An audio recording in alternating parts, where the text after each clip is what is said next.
We're streaming now, right, Piph? Oh yeah. Well, no, Criana, we have Batarian Santa Claus. Oh my god, that's old school. And what is it? That's like Banana super Man? old school. And Banana Man. Banana Man. Yeah. Banana Man. And Banana Man. Banana Man. Oh, there it is. Okay, there's never my take Linky. that away from us. All right. So to get us or the show a little bit closer on the road, we won't officially start the session just yet. But do you guys have any questions in regards to last session or any clarification that you guys want to go over? I don't think so. I think I'm good. I don't know if I remember last session because I wasn't here, but you explained it to me, but then I forgot. Okay, well I can reiterate for you. This will be a perfect little catch up. Okay? That works for you? Yeah. So Tyrath transported the Rhapsody back to Elzone Prime, and they landed in the same field where you fought Nathan. Right? It's now, it appears to be, as far as weather-wise goes, it seems to be the end of winter going into spring. There's still little clumps of snow around, and most of the grass and the vegetation is yellow, but the climate is definitely warmer than, say, the depth of winter. They went to Radio Elzone Prime to let them know that they were there so they wouldn't be shocked and surprised, and they didn't get any radio message. They tried the emergency line. No message. So Al got into the Starscream armor, his set of Starscream armor. He flew around a little bit and found a huge gaping hole in one of the hangars. So the party decided to go investigate. They investigate. They find high radiation. The power's completely off and not a soul in sight. They come across the corpse of a Zytekik. You know, those buggy-type creatures that came out of the rift when Morin was trying to open it up to get to the fire elemental dimension? Mm-hmm. Those creatures. They found dead corpses of them lying around. They also found the behemoth missing, and they postulated that for some reason, probably due to the Zytekiks, everyone got the hell out and they blew their way out using the behemoth's missiles. They blew their way out of the hangar. They also found a few human bodies, one of them in the engineering room covered by 3 Zytekik corpses. And sure enough, the nuclear reactor was breached, probably purposefully cracked. They also saw what appeared to be remnants of what appeared to be chlorine gas in Elzone Prime as well. Blink informed them. Well, they asked Blink, and she said the only place, if there were any survivors, would be where the food and water is kept. That is radiation shielded, right? Because you do not want your food to get, or water to get, contaminated. They go to investigate. They hear rustling on the other side, and they try to communicate. They're not too sure if it's hurt people or if it's more these Zytekiks. They decide that they'll take the chance. They open it up, and sure enough, it was 2 Zytekiks, but they were able to fend them off and quickly exit Elzone Prime. They returned back to the Rhapsody, which went 20, I believe we agreed it was like 20 miles into the air, into the mesosphere. So not so high that it's going to get close to that big debris cloud that's around Earth, and will they'll get their asses shot down, but high enough where it's practically impossible with the naked eye to spot them in the sky. I gave them a little bit more information, and that's the map that we're on here right now, about a few new towns: Liberty, Winter's Outpost, Parishton, the Second, and Mossy Rock. I mentioned that they would have known about these towns, these settlements, during that 4-month prep time that you guys had in Elzone Prime, right? I also let them know they would know a few people by name of who were actually going to be left behind. Locals who helped out the people from space and inherited, the facility, the Elzone Prime facility, as a safe place to live in. One of those names was brother and sister, Louis and Ivy Teng Fai. They're both kind of scouts that kind of worked on. Blink told that she kind of taught Ivy how to operate robots, kind of like a glitter boy set of armor, just in case. And she said she could probably use that information to pilot the behemoth. So the party decided to use that magic pigeon spell and try to communicate with her. Now, before they did that, they tried to use that same magic pigeon spell to contact Pamel, because they're like, well, they knew Pamel was there on Elzone Prime last time they went. She left. She stayed there with Lee, right? And but the pigeon kind of went up in the air, turned around a few times, and came back on. And they knew from, Lee, who taught them this spell, that means that the person is still alive, but they're no longer in this dimension or on this world anymore. Mm-hmm. So they're like, okay, well, Pamel's out. So they tried to communicate with this Ivy Tang Phi, right?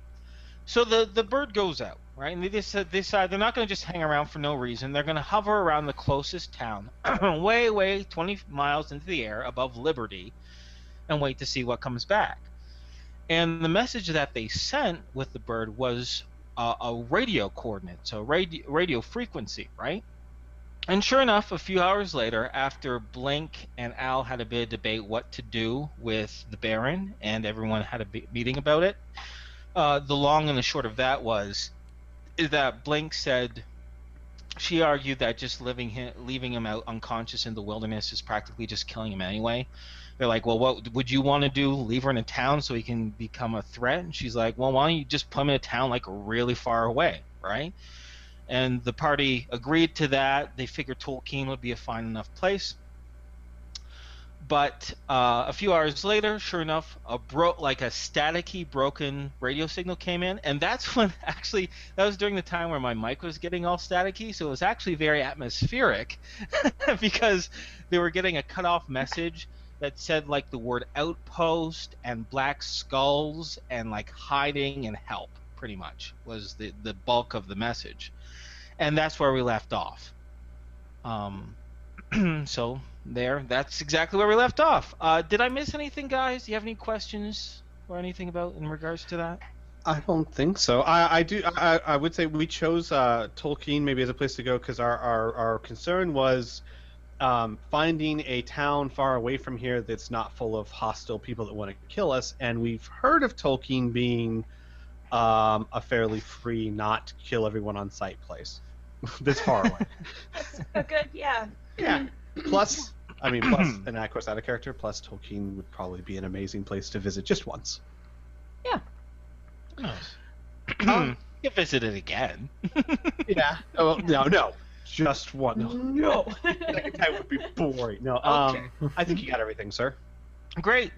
So now that our fine Mila / Nora / Mariah / Criana is caught up, let's start the session. Do we have any art to show? No. At least not in the last few minutes when we started this. Let me go double check really quick. Okay. Oh, while you just said, I had an idea, something that occurred to me. So remember we were talking about how high up does the Rhapsody need to be seen? Because how high up can we see planes? And we can still see planes when they're really high up. It occurred to me, when you look up and you see a plane really high in the sky, what are you seeing? You're seeing the shiny metal bits. Well, the trail too, but the shiny metal bits. What if we painted the underside of the Rhapsody to be the same shade of blue that the sky normally is? That's way too much effort. No, we have an artist. I love that idea. I mean, it wouldn't be foolproof at all, but it would probably make it a lot harder to see us. Yeah. Hell yeah.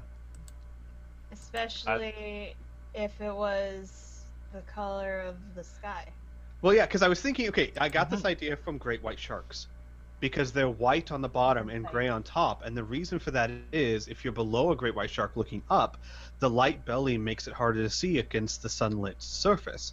And if you're above it, the dark top makes it hard to see against the dark sea background below you. I was like, oh, yeah, what if we did that? So, no pictures. No pictures, okay. Great. So let's just get into the meat of this. Hmm. So to set the scene, you guys are. It is probably about. It's late-ish in the afternoon, probably around 4 o'clock in the afternoon. And you are still flying 20 miles above Liberty when you got this message. And the question is what do you guys want to do next? Would it be possible if I could do a little retroactively of roleplay during the 24-hour period we waited? Or I don't know if it was quite. Well, you didn't wait a full 24 hours. Right. You waited, I think, about 4 or 5 hours. But sure. Yeah, 24 hours have not passed since you Okay. arrived back on Alzone Prime. Okay, great. So at some point during the 4 hours or so, after Al memorized the prophecy, this would be perfect. No, remember he went to go to Mila to get the prophecy. Yeah. Probably would have asked at this time. He would have gone to, Mila, Yeah. can I get your help with something? What? I'm thinking about a haircut. And Al kind of holds up his hair. Mila like rolls around on the floor 2 times, jumps up, and like gives you the biggest, happiest grin. Oh? I'm kind of missing my old hair. Yeah. Not that blonde and long is bad, but Yeah. maybe short and black like it used to be. You want me to do your hair? She like takes a moment like really excited and then even realizes like this is a bad idea. Well, he goes, well, I remember when you and Alicia had your fun, and other than the fact that it was a weird color, you actually did a pretty decent job. So I don't know how to cut hair, and I'll be honest with you, not exactly sure Alicia's the first one I want to go to for that.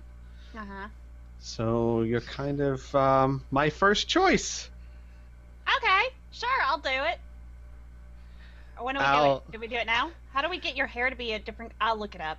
By looking it up, I mean I'll go ask Patrick. He probably knows how to make your hair not blonde. Great. Patrick! Al says, wondering if he Patrick made the Mila, wrong like, choice. runs Patrick! Patrick! You see Patrick's door slide open. Patrick! Oh, Patrick! He's now standing up, but there's a single wire coming out of the back of his head into his pocket. She starts saying hi and then stops and looks at you weird, and then starts saying hi and stops and looks at you weird. Patrick, I need to dye Al's hair black. How can I do that? Oh, I'm sure there is something chemically that we can do. Magic would not stick very well. Okay. How long would you want it black? Forever. Patrick, stops for a second and looks like he's just kind of staring off into nothing for a while with a stern face. Patrick, Patrick? She's starting to try to snap her thumbs at him. I mean, we can change his genes, I guess. What? Al comes up from behind here in the last part of this going, no. Hmm? I'm sorry, once your hair grows, it will just become blonde again. We'd have to change your genes. I am fine with that. Let's not start splicing my genes. Piph, if you want to keep working this out just in character on your own, that's fine. Mm-hmm. But if you would like some divine knowledge to pop into your head as to the train of thought that you're thinking, let me know and I'll have you roll a few skill checks. I know personally about the concept of dye. Okay. And Patrick does as well. Just the concept of having it permanently black is... Well, if you want that, you're going to have to change your genes. Al would Or point out use that dye that's still on the behemoth, if it's still on the behemoth. You know that magic dye, that permanently dye stuff, but that's like I red think that's red and uh, gold. yes. Oh, Al would explain to Patrick that he just is thinking about cutting his hair back the way it used to be. He's fine with dye that has to be touched up once in a while. It's not really into gene splicing. Patrick looks only slightly disappointed. And he'll say, okay, I just need proper chemicals. I mean, we have a lot of them here, and black's not a terribly hard color to do. How black? black. What do you mean, how black? Black is black. How do you get a different kind of black? Al would say, Patrick, do you remember my old body? Patrick slightly has a change in mood from being slightly just interested to slightly sad to back to normal Patrick going like, yes, I remember that. Like that. Like that. So not charcoal. Got it. And, yeah. I'm sure we have something that... I know we've done this with plastics before. I think it can work with hair. You think it can work with... You know what? Maybe we can just wait until we get to a town and buy some hair dye. Piph, Squee. Uh-huh. For maybe the difference between yourself and everybody else, I don't want you to not say that, right? Right. But hair dye is not a common luxury in the post-apocalypse, you know what I mean? Maybe really big towns like Chi-Town and Laszlo, right, where they can afford the luxuries of like hairdressers and stuff like that, they might have some form of dye, right? Sure. But even towns as big as, say, Greencastle or Flint, right? Or maybe even Parents Post, the likelihood of them having just that lying around, that isn't like something that you need to survive, you know? That's actually still really good for his character then. It's because since his character came from Chi-Town, maybe he doesn't know this. Yes, exactly. That's why I just wanted to qualify it. So Al would probably say that. He'd be like, maybe we can just stop by a town and pick up some, dye made for hair. Oh, that'd be a trip, I guess. I didn't realize they made those. Most towns don't. They don't. I mean, I guess wouldn't you just use regular paint? Like, I got a lot of paint. I'm all out of black, so I use purple instead of... What? Well, where I grew up, people would change their hair color all the time. I thought it was kind of, normal. Though I suppose I haven't really seen anyone do it recently. From what we've traded, hair dye is... I'm not even sure if we ever traded hair dye. I think we've done something that had a wig that shift colors. Okay, Alec holds up his hands. All right. Maybe not some dye made for hair. Maybe that's a luxury. I don't know. Patrick, whatever you come up with, I don't want my hair to fall out. That would be funny. Mila laughs. Right. Stability. So if we can't do it safely, I think I'll just keep it the same color. But if you can think of a way to do it safely, I would appreciate it.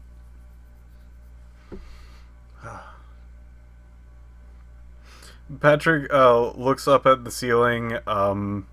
His eyes are wandering back and forth. Okay. And Al will pause and go, wait a second. Mila, Hmm? how did you change my hair color last time? What? She didn't change her hair color last time. You're having. Oh, wait. No, She when braided they, his Oh, hair. they braided my hair. I'm sorry. I completely forgot. Never mind. Just scratch that. What happened? I'm confusing this with something else Criana did at some other point with some other game. My Piph, bad. as Patrick looks to the ceiling, Hmm. I'd like you to make an unmodified chemistry roll and botany roll, please. Will do. Let me just pull that up. Skill check of. Let's do botany. Okay. Let me know how much you succeed or fail by.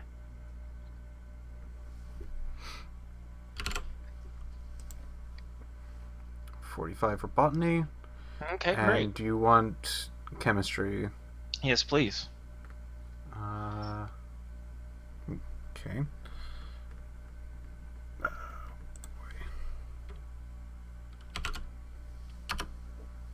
Fail by 10. Fail by 10, but succeed by 45. Okay. You're quite certain that if you were to get some sort of chemical compound from some, say, fruits or vegetables or plants, right? Mhm. You'd be able to synthesize something very easily using the botany wing of the Rhapsody, right? Mhm. You know that clozotine, for sure, you still have plenty of that, and that can be used as a really good base. And you're pretty sure you can get a very, very dark pigment out of the brown olive. The only thing you're not absolutely sure about is that it might be just a very, very dark brown rather than black. But that's the best that you can think of the vegetation that you still have on hand. Alright. Patrick will say, well, with what we have, I could probably make a dark brown. We talking bare dark brown or? Bear walks on by. You see Mila's eyes widen and she looks at Al. You can't say that kind of thing, Al. It's not appropriate. What? Darker What? than bear's pigmentation. Patrick would be like, chestnut. um, No, more on chestnut. the heavy dark, almost black. Well, I suppose that's good enough. Sure, I would appreciate that. Yeah. I mean, it's nothing, vital. Just kind of thinking, change of pace. Sure. We can do that, right, Patrick? You die, I cut. We're like a team. Al begins wondering. Mila looks so happy. I know Al begins second guessing, but she looks so happy. You see Patrick's face turn from a lot of different emotions, from deep in thought to slightly amused to annoyed to. You do know, Patrick, that you can get the wheels in motion to extract and break down, but enough to dye, Al's hair completely. The machinery in the lab will need to synthesize this food. I mean, these food items into a dye item. Extraction, the whole thing is probably going to take about 10 hours. All right. After poking into the lab, setting up a few things, he would walk out and tell that it would probably be around 10 hours till he's done with this. Oh, 10 hours? And Al will say, well, I mean, we were planning on waiting about 24 hours anyway, so if something comes up beforehand, we'll just do it later. Mila, falls to the ground. Her face is hitting the floor. Al Actually, at a says, very, loud and painful sounding rate. Al says, wait, Mila, I suppose there's no reason why we can't cut my hair now and then just dye it later. No, I have to do it all at once. It has to be done at once because I'm Al. I don't know if you know this about me. She gets really close to you, Al. I am a visionary. I'm an artist, like Tom, and I have a vision, and I need to see my vision to completion. Al slowly, with both hands, pushes her back and says, "Oh, I know. All right, we'll Don't wait." push me back, Al. Don't push this visionary. Al does not stop pushing her. He says, "We'll wait until it's ready." Okay, I'm gonna go do something else then, because I'm not gonna wait. That's boring. Okay. It will be an hour and a half later that transmission for assistance rings out. So, are we good with that scene now? Yeah, I think so. I have a question. Sure. Am I active in this, or is this a passive, like the machines do their business?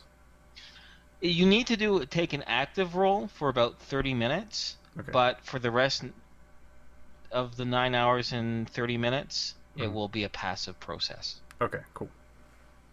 Yeah. So let's take y'all back to the big old map. And my question is, what do you guys want to do next? You're flying over Liberty right now. You know they said outpost in the transmission. Right. Yeah. I believe Byrne or Tom or someone had made a observation that it might be Winter's outpost. That was Tom, yes. Probably. Yeah. So we should probably fly that direction. Okay. So then my question, of course, since you are in a very large advanced spaceship, is how do you want to approach Winter's Outpost? You can fly to there and be 20 miles above it with very, very little ease. You'll cross that distance in under an hour. Actually, if you go full speed with great urgency, it will only take 20 minutes. But the question is how you want where you want to go from there. You know, Well, do you want to land right? Mm-hmm. Do we know how many miles we are from it right now? No, you don't know the exact calculations. Like I said, it'd be about a 20-minute journey, Yeah. full speed. So I kind of think that we should make the approach stay at above or at 20 miles up and try and contact the behemoth using the same radio. I'm not sure that's a bright idea because if the coalition is there, I'm quite sure they have radar that covers more than 20 miles up. Well, And if they see something the size... But tell you what, for those of you who have a math skill, have advanced math, right? So they can measure out the distances based on what they can see. You can calculate how far away you are from a Liberty and Winter's Outpost. So those who have it may roll it. Yay, I'm a roll math. You have advanced math? I do have advanced math. I At thought you had 80%. basic. Nope, I have advanced. Speed by 29. You do. Okay, give me a moment here.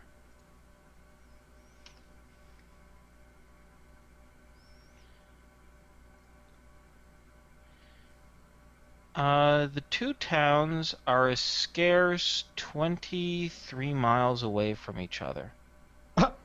Oh, well then, if there is coalition there actively scanning radar, we're already on their sensors. Well, wait, give me a second, guys. Can you just give me a second to No confirm? worries. I Sure. don't know miles as well as I know kilometers, to be Hmm. honest with you. So you gotta give me a moment here. Because we need it to be as convoluted as possible in America. Yeah. Yay. Yeah, I think I when I made Al, I took 2 skills to make it mathematics advanced instead of basic. Okay. And chemistry.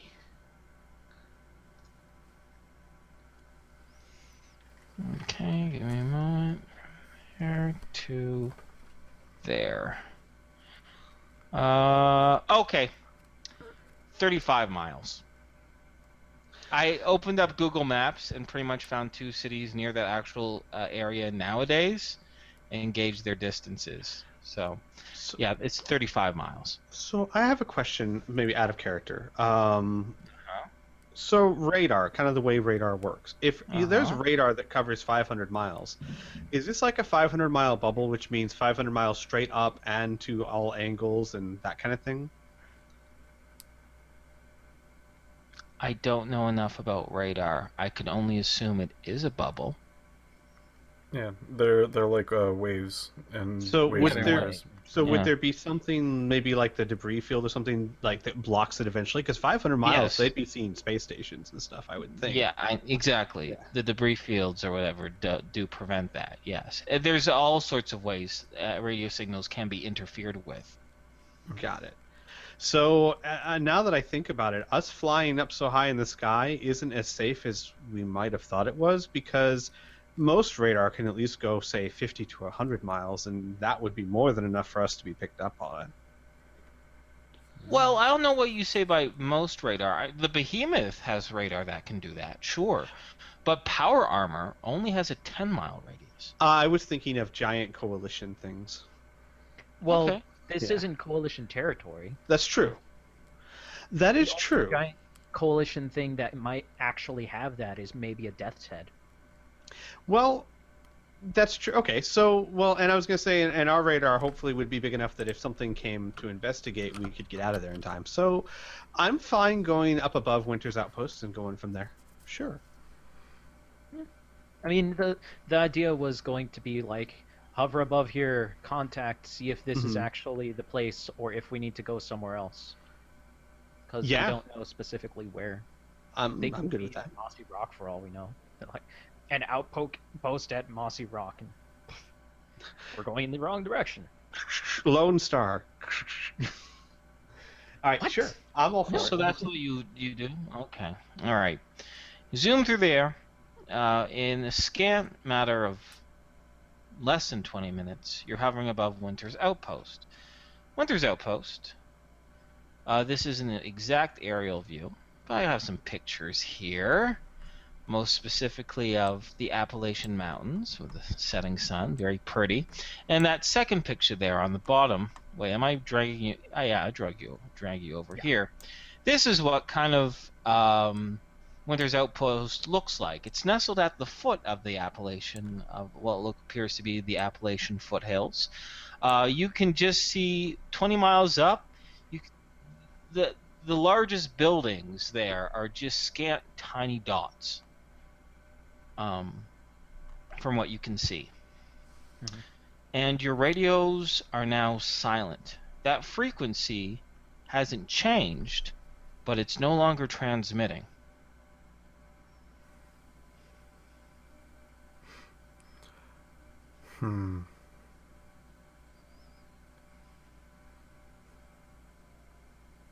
So should we try and contact them? Should we go down to investigate? Well, I suppose we could try like on the same frequency, try and contact them one more time. Though if it's not transmitting, I don't know how successful. But there's no reason not to try, at least. So I guess like Al would like send a message. Anyone on this line, do you read us? No answer. Great. So what's our next move, guys? Well, Let's go. radar would be almost completely useless. Do we have any sort of cameras or anything on the Rhapsody that can zoom in on the surface? No, not at all, unfortunately. You have targeting computers, but those are for objects out in space and military objects. Nothing that has any sort of cameras that allow any sort of zooming in or enhancing, no. All right. Then I guess the next option would be to use our eyes. I guess two of us get in the Starscream armors and fly around looking. I mean, anything bigger than that's going to be... Well, let's say we assume that these black skulls they're talking about are our dear friends, the Coalition, because they like skulls. Not necessarily them, but we've had enough problems with them, it's probably safer to assume the worst. We need to find a way to find the behemoth without being too noticeable. Huh. Yeah, we'll get noticed. Come on, we're not graceful. We're not graceful creatures. We never claimed to be. I'm Let's kind of go. graceful. No, let's just go. Go. Yeah, we should probably just go. Go with what?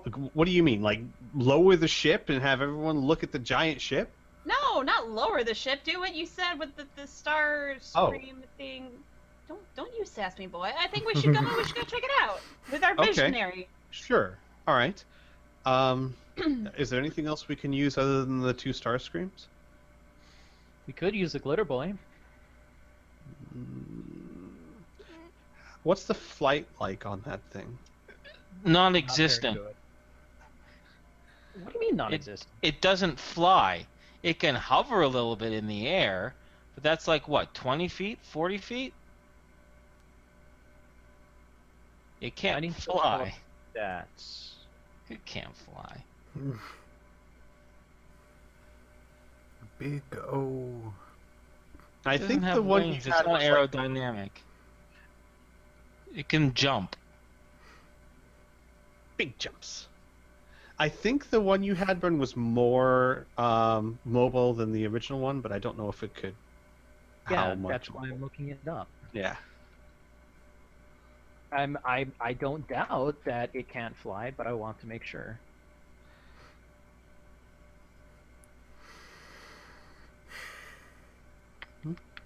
Let's just continue on with the assumption that it can't fly. Okay. So then the 2 power armors, I would assume. Okie Alright. dokie. Oh, sorry, God. No, that's fine. I just said okie dokie. Who's getting in the armor? I'll don one. Who's capable of donning the other? You. If you glance Yeah. at Patrick, he is Link. looks like his fingers are twirling around in the air. I was about to say, I guess, okay. I'll go in the other one. Sure. Yeah, I think you, me, Blink, and Tom. This is something you guys would know about the Starscream armor as well. Its maximum altitude is limited to 500 feet.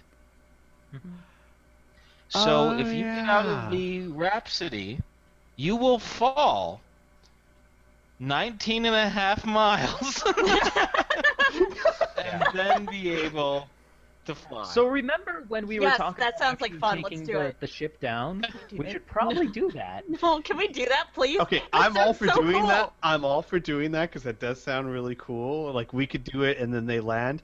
But also we should be aware that 500 feet up, we're still going to be pretty easy to see.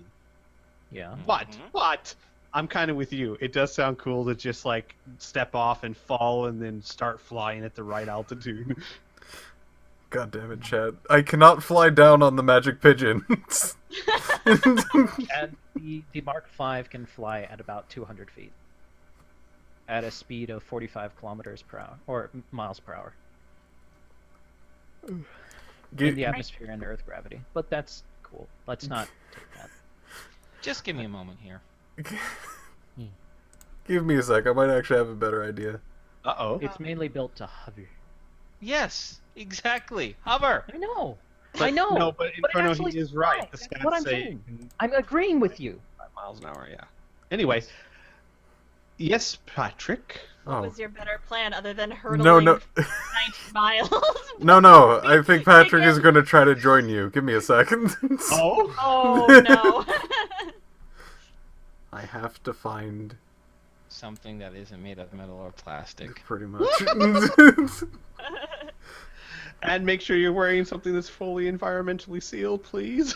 Well, yeah. Of I course. believe at that height, our blood would boil. I wonder if I can shove out a couch. I think we have couches. Well, hang on. I got bad news for you, Piph. Any sort of furniture is made of a plastic polymer. They don't grow hemp in space. They need it for Damn. food.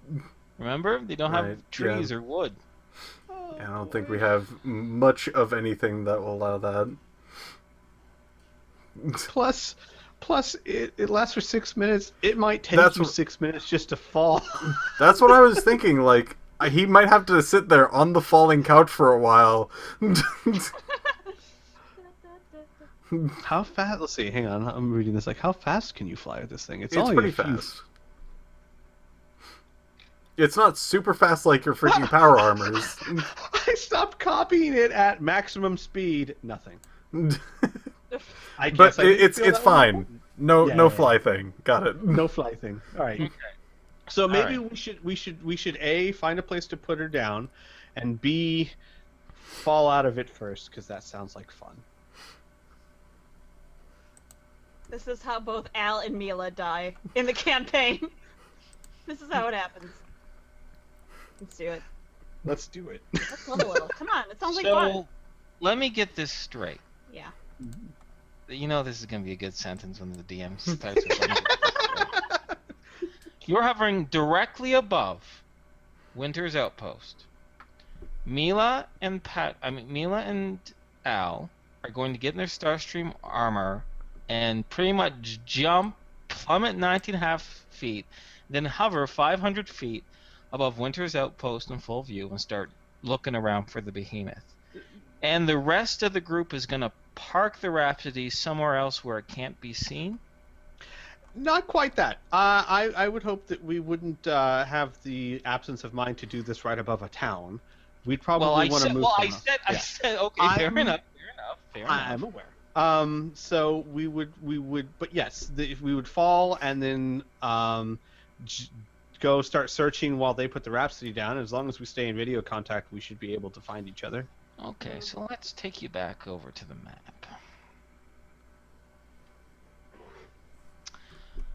Alright, as far as the lay of the land goes, you know, so high up there is a very large river that runs from the northwest to the southeast. And the Appalachian foothills offer some pretty decent protection. In fact, just northeast of Winter's Outpost itself is a very large hill range which completely breaks any sort of line of sight considerably from Winter's Outpost itself.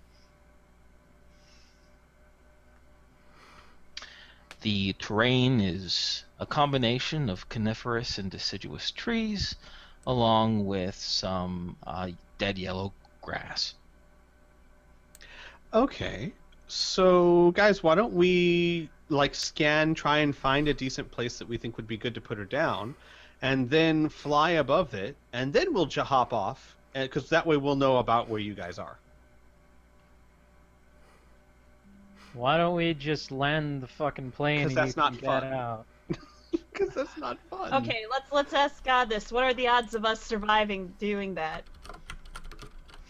As long as you don't fuck up turning on your, as long as you don't forget to turn on your thrusters between 500 feet in the ground and 0 ground, you should be okay.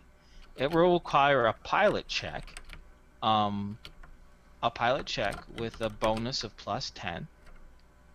If you fail, you put your thrusters on a little too late, and you might sustain some STC damage from the momentum lash.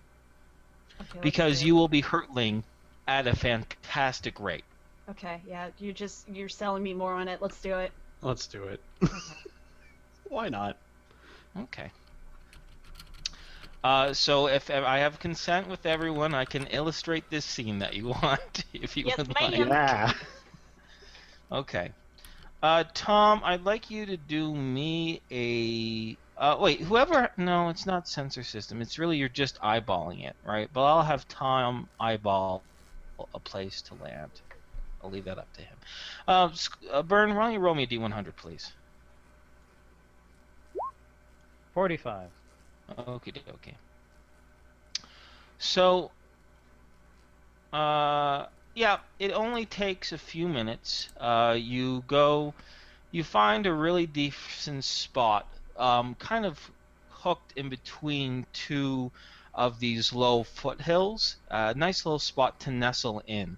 It's probably only about a mile or two away from Winter's Outpost itself, and it seems completely uninhabited. And there's definitely a clearing. There's going to be a few trees that are going to be knocked aside, but not so much that's going to create a huge footprint that when you take off. It's a lightly forested area as compared to a lot of the dense forest that you can see. So you're able to find one. During this time, of course, Al and Mila are able to get into their Starscream power armor. And with a notification from you, either via the interior radio or just yelling, I'll leave it up to you, they are ready to jump out of probably one of the airlocks, either of the airlocks, because you don't want to open up the cargo bay this high up, because things might spill out of it. So you'll have to probably go through one of the airlocks, guys. Mm-hmm. That's fine. So is it fair to say that you guys jump out 20 Oh, yes. miles above the Earth? Okay. All right. Who goes first? Mila! All right, Mila goes first, followed soon a few seconds later by Al. Yes. Okay. So you hear, for a second, you are weightless, each of you, as you jump from the Rhapsody. And as you begin to fall, and the velocity of your descent gets higher and higher, even though your power armor is protected auditorially from loud noises, it doesn't fully muffle the sound of wind rushing against your armored exoskeletons. As you plummet towards the Earth, you can see this yellowy and green landscape get bigger and bigger. And your readouts show that you are descending at hundreds and hundreds of miles per hour, and more it ticks up and up and up as the landscape gets bigger and bigger and bigger. I would like each of you to roll me a piloting check. This is piloting robots in power armor. So make it easier by 10%, and let me know how much you succeed or fail by. All right. Succeed by 22. Oh boy. Hang on, let me see. You succeeded, but what's your skill at? I failed by, what is it, 78, 7. I failed by 7. I have a 71. I failed by 7. Okay, all right.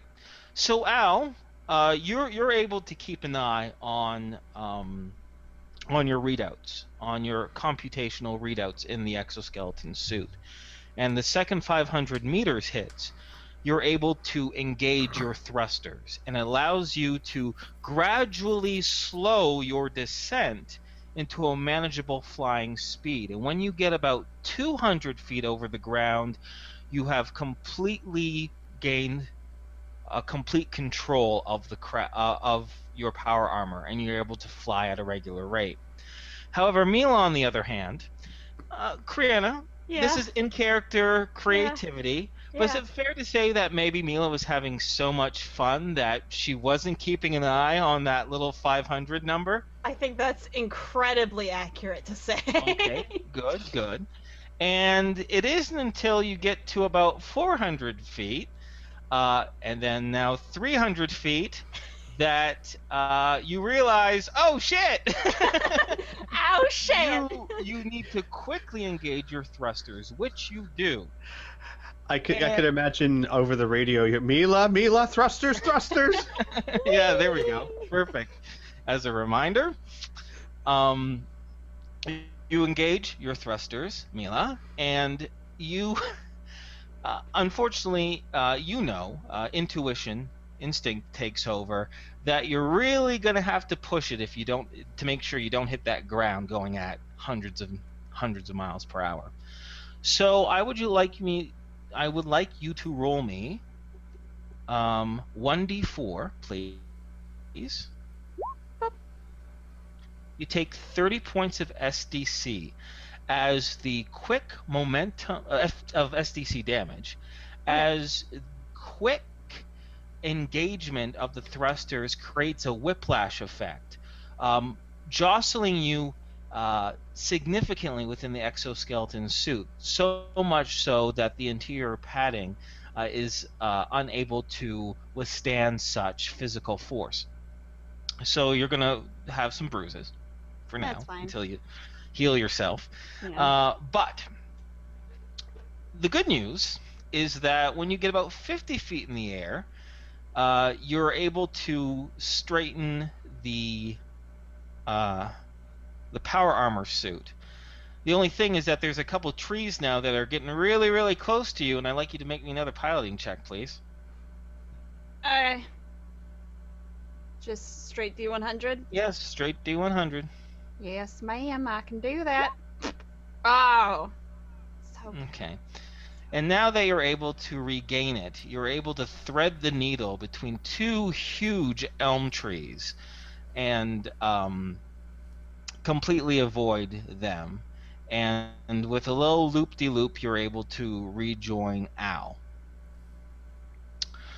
I'll get to the pair of you in a moment. Okay. I will now just let Tom and Patrick and the rest of the Rhapsody crew know that you're able to descend. You don't even need to do a piloting check. This is so easy, Tom. And you're able to descend and land the Rhapsody without incident. What would you guys like to do next? Oh, I just want to say, while I'm piloting, I'm taking my time. I'm gonna make sure that I go very slow in order to land. You know, making the making a circle and all of that stuff. Gotcha. All right. Okay. All right. What would you guys like to do next? Tom's gonna look over to Patrick. Sorry, and by you guys, I mean all the party. Okay. Al, Criana, Patrick, and Tom. Well, Al would make sure Mila's okay first. Like, Mila, are you all right? Ow, ow. Mila, like, looks around. And she, like, you can't see it, but she's grinning ear to ear. Ow, we should do that again! Al's quiet for a moment. And he goes, You see how I dodged those two trees? I was like, woohoo! Oh, I was holding my breath. Yeah. All right, let's start looking for the behemoth. Maybe we should stick together. Okay. Mila rams her body into you. Not that close. Roll piloting checks, both of you. Make it harder by 20. Okay. All right. What is my... Al, I want you to make your piloting check. Okay, never mind. We're good. I was gonna make it harder by 40. So that means you still succeeded by 4. Succeeded by 4, yeah. Good. Mila rams into you. Thankfully not doing any damage to the exterior of your suits, but enough to cause Mila to bounce off your exoskeleton suit and go like twirling in the air a good 70 feet closer towards the ground before she's able to correct herself. And you're able to maintain your balance and trajectory. Mila, Yeah. not that close. Okay. Do you rejoin Al? I do.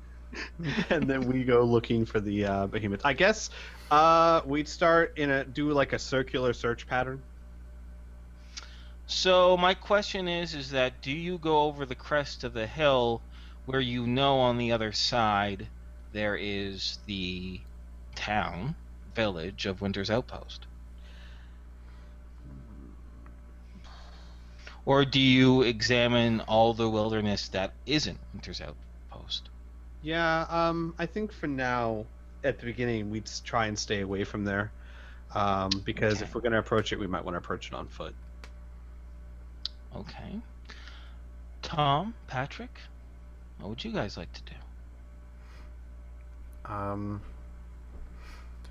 suppose after it lands, I would ask if anybody would like to come with. Okay. Heads up, I'm going to make the narrative assumption that you guys have all, before departing, all either tune in or know the frequency in which to communicate with each other. All right, via the suits and the Rhapsody. Yeah. So, everyone is on board coming. Even August. Oh, wait a second. There's a question of the Baron.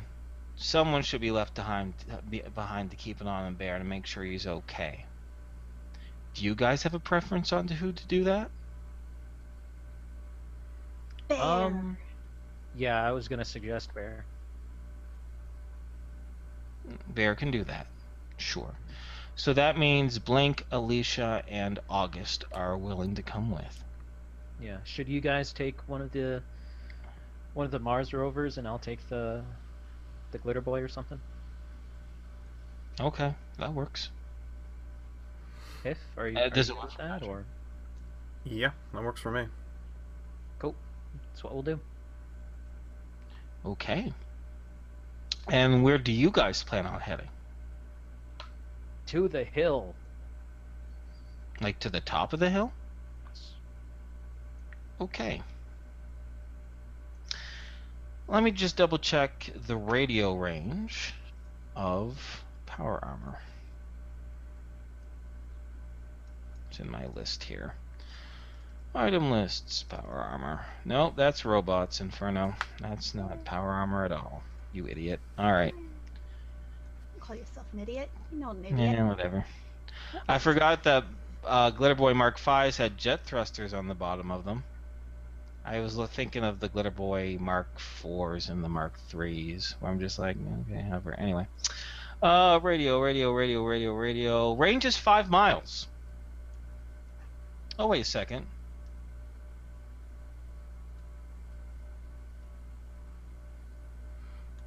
Oh, it has a long range and a short range radio? That's weird. They're both directional, too. Okay. That's weird. A long-range directional communication system with effective range of about 500 miles, as well as a directional short-range radio. Range is 5 miles.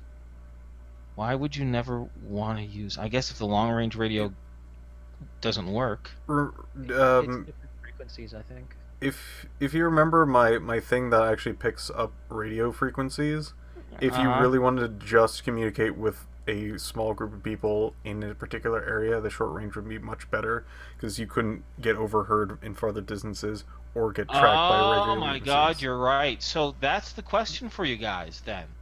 Do you want to have the short range and stay within a 5 miles of the Rhapsody, or do you want to go long range and further with the potential of more people being able to listen in? Since we don't have an actual pilot on the Rhapsody, we should probably keep it at 5 miles.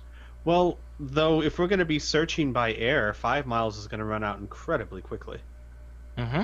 So, I mean, we'd almost have to switch over to the longer one, or just might as well just stay together. Because, like, let me put it this way. If we keep within 5 miles of each other and we're trying to search say 20, 30 mile square radius, it's going to take a long time. Okay, just a reminder. I'm going to bring you guys over to the big map.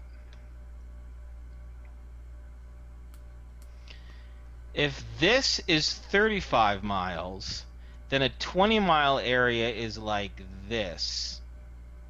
Oh, yeah. Yeah.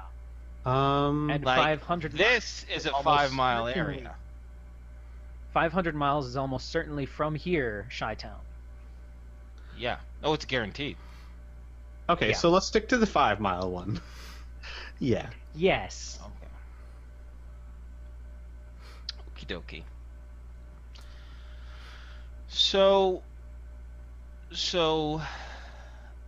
Alan Mila are kind of going in a circular pattern. So on the other side of the foothills of Winter's Outpost, going 5 miles, but making sure they don't get within line of sight of Winter's Outpost.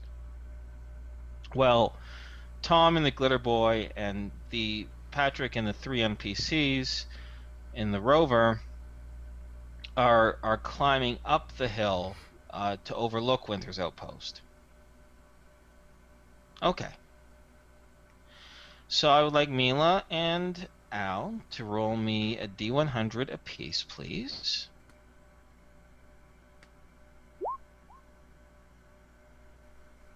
Okay. Okay. Now, I'm assuming you guys are going to be looking over the tree canopy, right? You're not going to be flying within the tree canopy? Right. Okay, great. All right, so once again, I'll split off as to what you guys see and what you don't see, and decisions from there. First, Al and Mila, then Tom and Patrick. Al and Mila, even the circular path, doing in a nice methodical way, making sure you don't cross over the hill crest or within line of sight of Winter's Outpost. Scanning over the tree lines, flying past, looking for anything that might seem out of the ordinary, maybe like an energy signal or something like that. Unfortunately, you are not able to see anything. Nothing is coming up on air radar, and even going at a fair pace. You're not zooming through the air, not being able to see anything, right? You're on a search pattern, for lack of a better word. You're not able to see anything above the tree line. As illustrated, actually, interestingly enough, this is really more to kind of just set the scenes, but this actually illustrates things very well from the top of this hillside, just how densely packed the vegetation, how overgrown the Appalachian Highlands is. The Appalachian foothills are. That's not to say that it is impossible to see what's going on in the ground, but there is a significant line of sight blockage, of course. Now, actually, also on this little illustration, we'll say, for the sake of visualization, that Tom and Patrick, I'm going to just kind of ping or point my arrow to like this little section of the crest of this hill, and let you know that you're able to find just a very small clearing or a breakup in the trees where you could actually cast your eyes onto kind of the little small valley below. And you're able to see much clearer now, but not with any great level of detail, what appears to be a small village, a collection of what appears to be about maybe a dozen or so larger houses with a flurry of smaller homes. You can't really tell exactly the makeup of them, but they seem to be in a very uniform architectural style and be made of mostly what appears to be like this dark, ruddy gray material. You can also see, and that's pretty much all you can see from your current vantage point, unless either of you have any sort of telescopic sight. Then I can zoom in and tell you some more detail. Burn, I think you Any might sort have. of device or feature? Yeah, sorry, go ahead. There's no real telescopic thing that I can see unless it's already built into power armor. No, I'm looking through this right now. You have a radar, you have a combat computer, you have a targeting computer, and of course your radio communicator, but no, your radiation shielded, of course, heat shielded, or internal cooling, but yeah, no intrinsic telescopic. No, not that I see of, no. There is the thermo imager and infrared/ultraviolet optics. Oh, yes. But that's really it. Yeah. So, then you're not able to see any other details, unfortunately. You do see what appears to be little teeny tiny anti-figures milling about, but you can see zero detail. Okay. I'll communicate to the group that is flying and ask what do they see. Al would just let you know Trees! that we see nothing yet. Yeah. And you Yeah, can a meet lot of trees. A lot of Trees. trees. Yay. We'll probably start making our way to possibly another hill to crest. This is a hill right here, right? Yes. Yeah. So I think we should probably start making our way to that hill.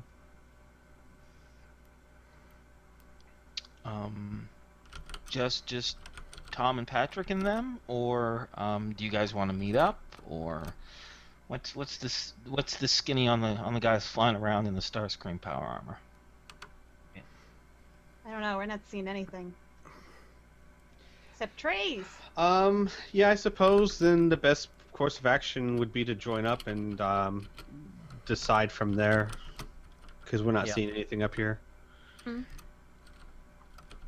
Okay. If there's any trees or anything that gets in the way of the rover, then I'll make sure to use my power armor to take care of them, to clear the way. Okay. All right, I'll let you know when the time comes in regards to that.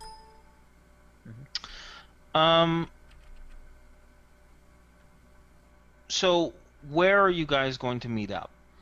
Are you going to meet up at the crest of the hill and then move to get, like, are you going to meet at this top crest of the hill and then move together on foot? Are you guys going to like fly over and meet to this hill point? What's the scheme on that? Al would probably be conscious of how visible they would be in the sky, so he'd probably meet up with them on foot. Yeah. Okay. It's a very clear day. Yeah. Okay, so you're able to easily radio your location. You guys fly in, avoiding the crest of the hill, landing maybe, say, some feet backwards, join up on foot, and then you all decide to walk on foot to a smaller crest of the hill that's much closer to the village to get a better visual inspection. Okay.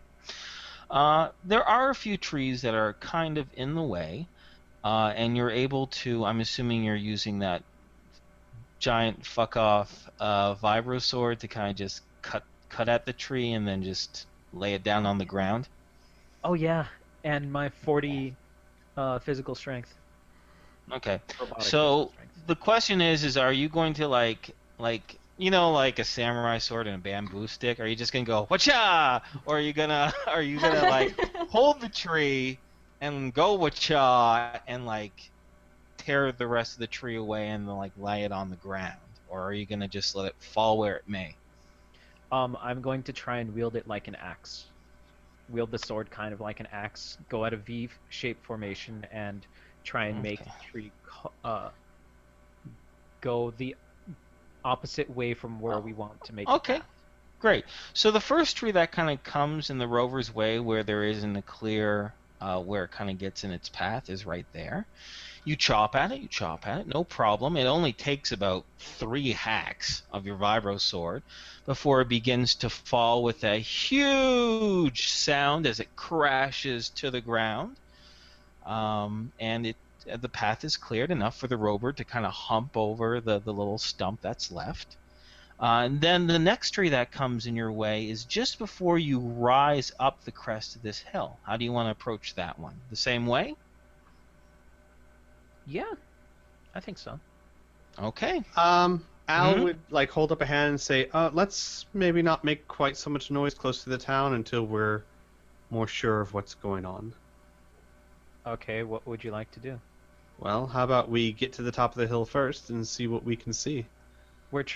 Okay, if you want to scout that, sure. But the rover will have to sit here then. Well, or the rover will have to go around a long way. Yes. And I understand, but again, we don't have any idea what's going on in the town, so drawing attention to ourselves might not be a good idea. Then go for it. All right. So Al would climb to the top of the hill. So See what his just Al? elf eyes can see. Just Al? I'll go. Okay, Mila will also go. Okay. Well, Mila, you're able to scale that very, very small hill. It only takes 10 minutes of walking. You get to the very, very tip, and you look down on the little town below. very similar to what I initially described to Patrick and Tom, but this time you're able to get a little bit more detail. It appears that all these buildings are made of some sort of brick, perhaps like a clay brick area, and you can see a little bit more detail specifically as to the denizens of this town.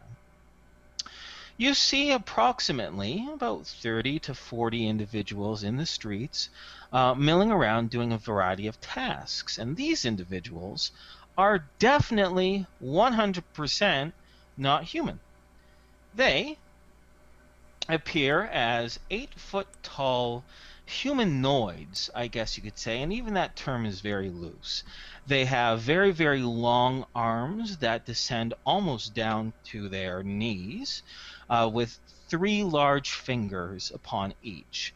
They have long legs, which are bent nearly almost all the time, with 3 large clawed toes. The lower half of their midriff is connected by what appears to be almost like a bony or a scaly mass, while the top part of their midriff has something that more resembles conventional flesh. The tops of their heads are crowned with spikes, and they have small eyes and big, sharp, tooth-filled mouths. They are all uniform in color, a very, very light red, or perhaps a rust-colored, and they're all uniform. There's a few smaller figures, which might imply juveniles or children. Some of them, a collection of them, seem to be herding some animals, what appears to be goats, some clearly some form of pigsty, while others appear to be working in small huts with plumes of smoke coming out of them. The other feature that you notice most distinctly is towards the center of town, a massive round building made of the same stone. It dwarfs any other building nearby. It appears that some sort of generator, what appears to be some sort of electrical generator, is hooked up to it. And attached to that generator appears to be this immense blast furnace in which it appears 2 of these humanoids are hurling cords of wood into its burning mouth of this furnace. Is there anything else you guys would like to know about this town that perhaps I have neglected to describe?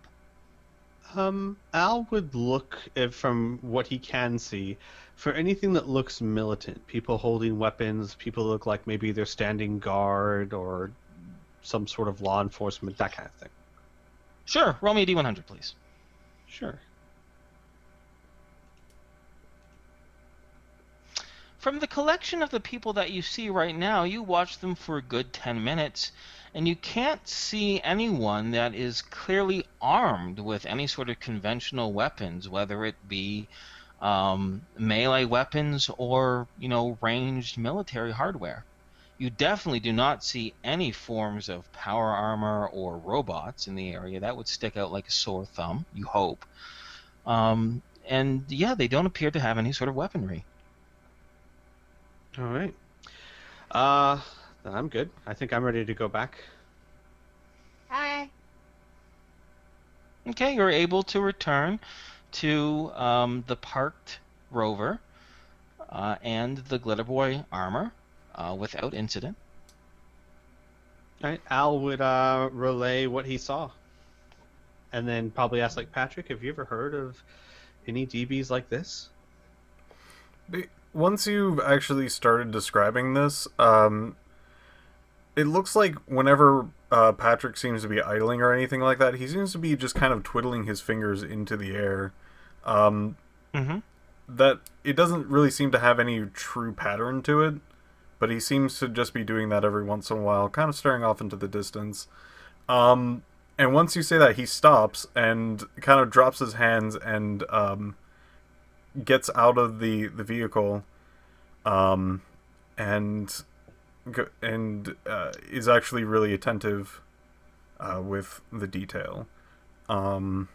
Okay. Should I roll now?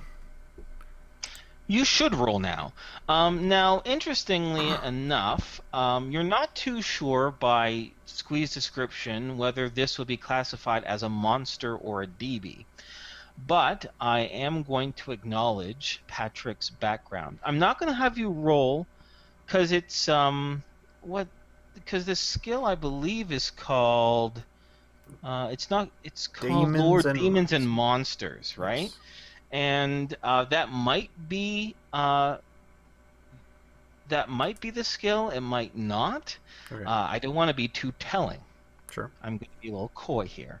So, but what I am going to say is whether demon or DB, there's a chance that, I mean, Patrick, not only his background, but he studied some in the library of New Laszlo. He's very interested and inquisitive when it comes to new species. So just roll me a D100, please, and let me know what you get. 38. By Al's description,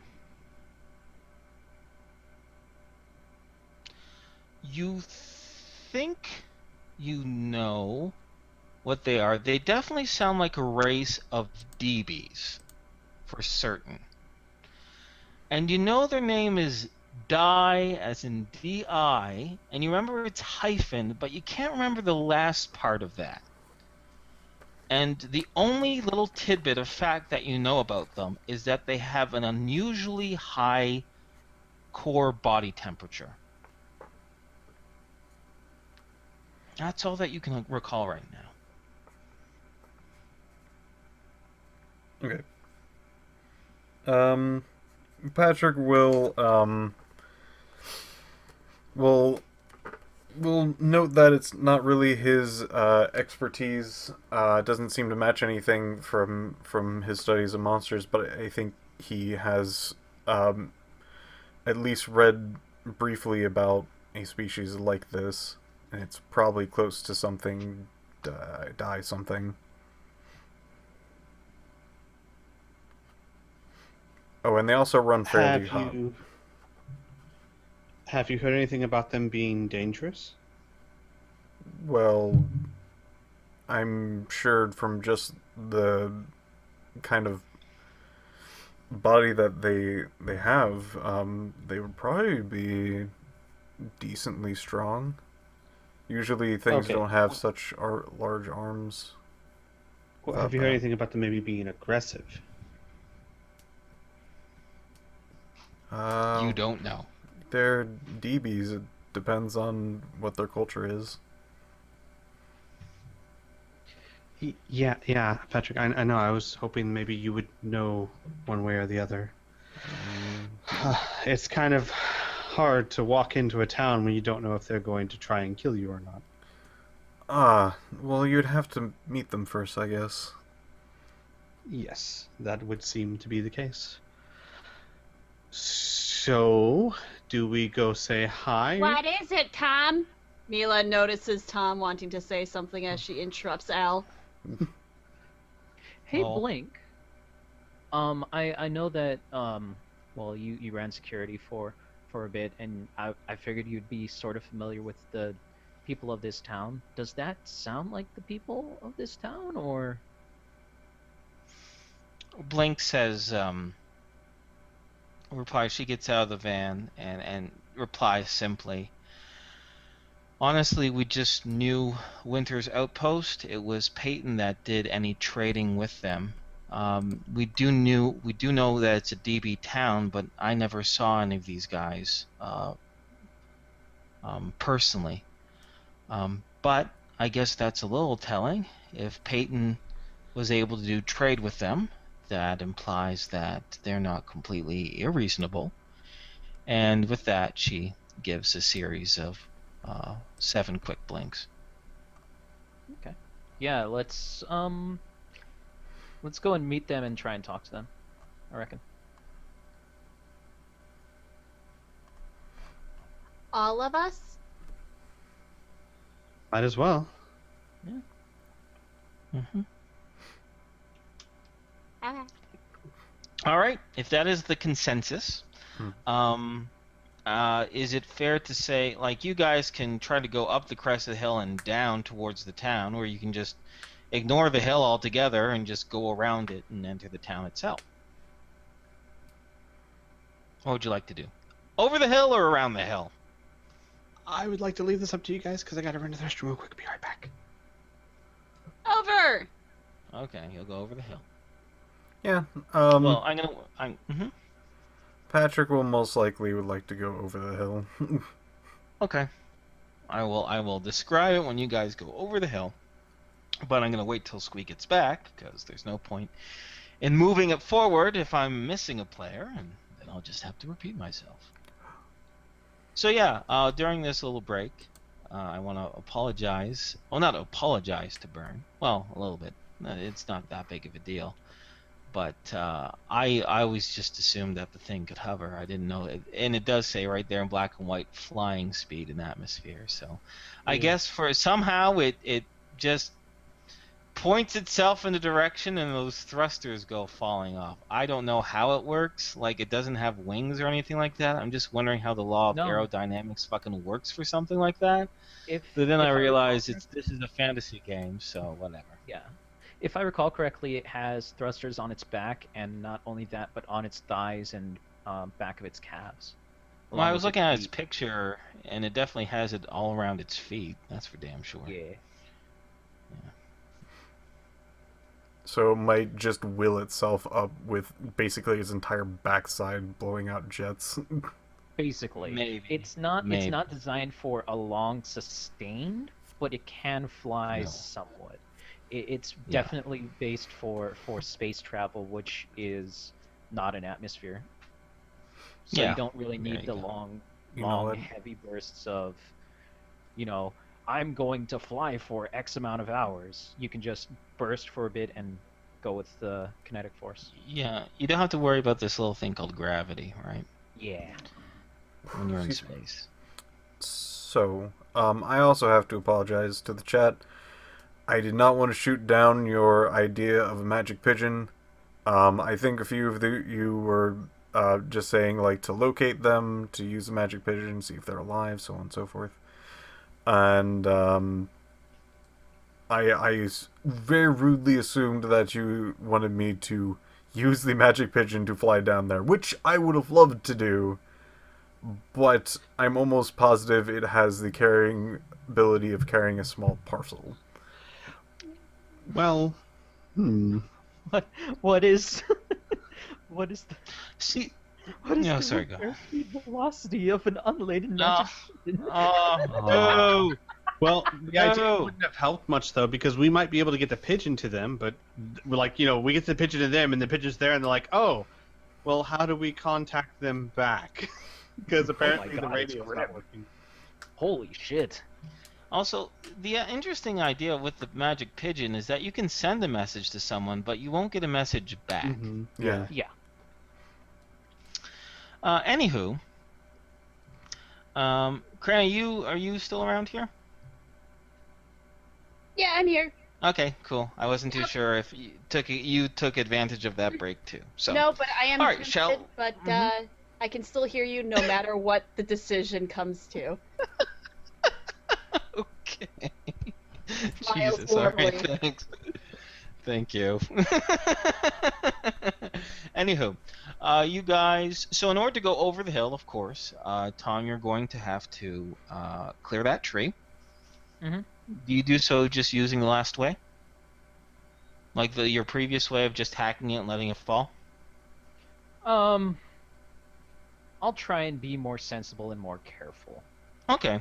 I'll hack at it halfway through, Mm-hmm. grab around the trunk, and try and Mhm. gently, rock it back and forth until it's ready to go, and then gently try and put Nice. it down. Okay. Okay. All right. No need for a skill check in regards to that. You're able to do that. That's definitely within the suit's capabilities and your piloting capabilities. And although you do hear, of course, the snapping of the remnants of the trunk, when you set it on the ground, you can definitely confirm it is far more quieter than letting it fall to the earth freely. And you're able to hit the crest of the hill, in which Tom and Patrick and the rest of the NPCs can confirm what Mila and Squee saw, and you descend through the brush, down the hill itself, and eventually you break through the tree line and enter to what appears to be the west of this town.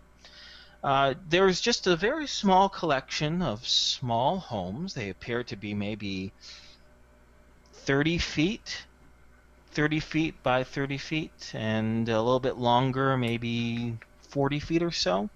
Rectangular.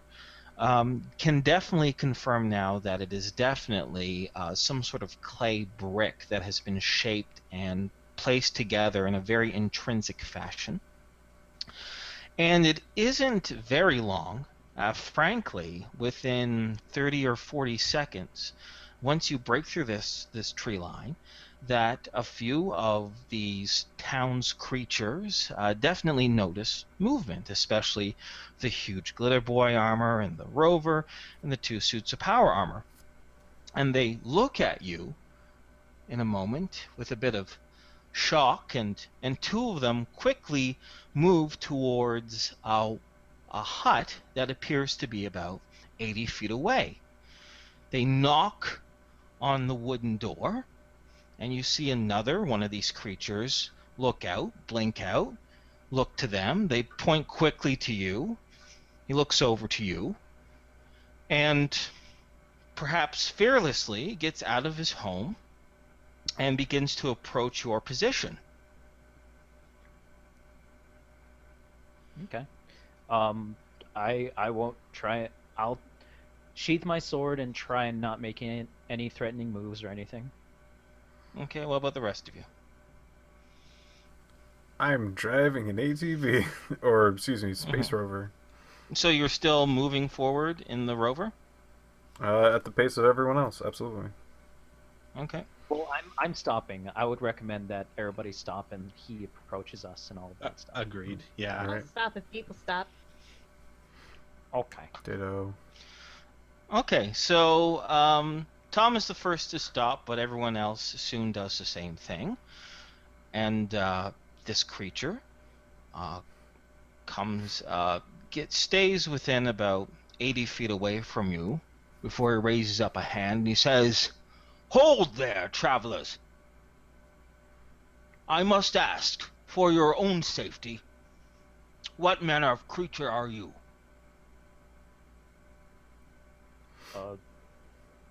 Tom will say over his radio speaker, humans. Some of us. Well, most of us are humans. Humans. Humans. No, this is not a good place for humans right now. I'm sorry. Things were different a week ago, and Rena did not go mad. And we would welcome you here with trade and information. But this is a very dangerous place for humans. Not Winter's Outpost itself, but the creatures, our fellow Dyan, that visit it. You do not want Manzan, the self-proclaimed doom speaker, to see you now, or you will be hunted, much like the other ones were a few days ago. You say other ones. We're looking for some friends of ours. Were they by chance in a large metal machine? Yes, over a dozen they were. They came here looking to trade for food. We did so, and with haste. But we gave them the same warning. Rena, well, I suppose your human word would be soothsayer. Our old soothsayer saw visions and now begins to plot in the woods nearby, wishing ruin and death upon you. Of all humanity, I'm afraid she has gone quite mad. We asked the humans, after trading with them, quickly to depart, and they did, to the southeast, but He kind of looks away a little bit, and then looks to the ground. If these are your friends, I have some bad news, perhaps. Yes. Well, later that same day, we heard the sounds of what appeared to be combat far in the distance, and we saw some lights hit the sky, perhaps laser fire. But I understand. I have a question. We very briefly had a communication from them. They mentioned something about black skulls. Would that make sense to you? yes, of course it does. Quite a few black skulls. But please, if you are here to ask more questions than I ask you, hide your vehicles and your armor in the vegetation and join with me in the council where you can be hidden, or depart here immediately. It is almost time. Manzeg is, well, he normally approaches around this time, and if he spots you, I cannot promise your protection. Is this Manzeg coming back to Winter's Post? Yes, to preach and speak his mad words. Then it would be foolish for us to leave our only defenses behind. As much as I trust your word, we would be putting you in danger and ourselves if we are caught. No, Manzeg has no threat to us, Dyan. He wishes to educate us, to bring us into Rena's folds. Rena has already done her damage to us, and now we simply wait. Wait them out. Wait out the madness. No, they have not come to conquer. She has made it very clear.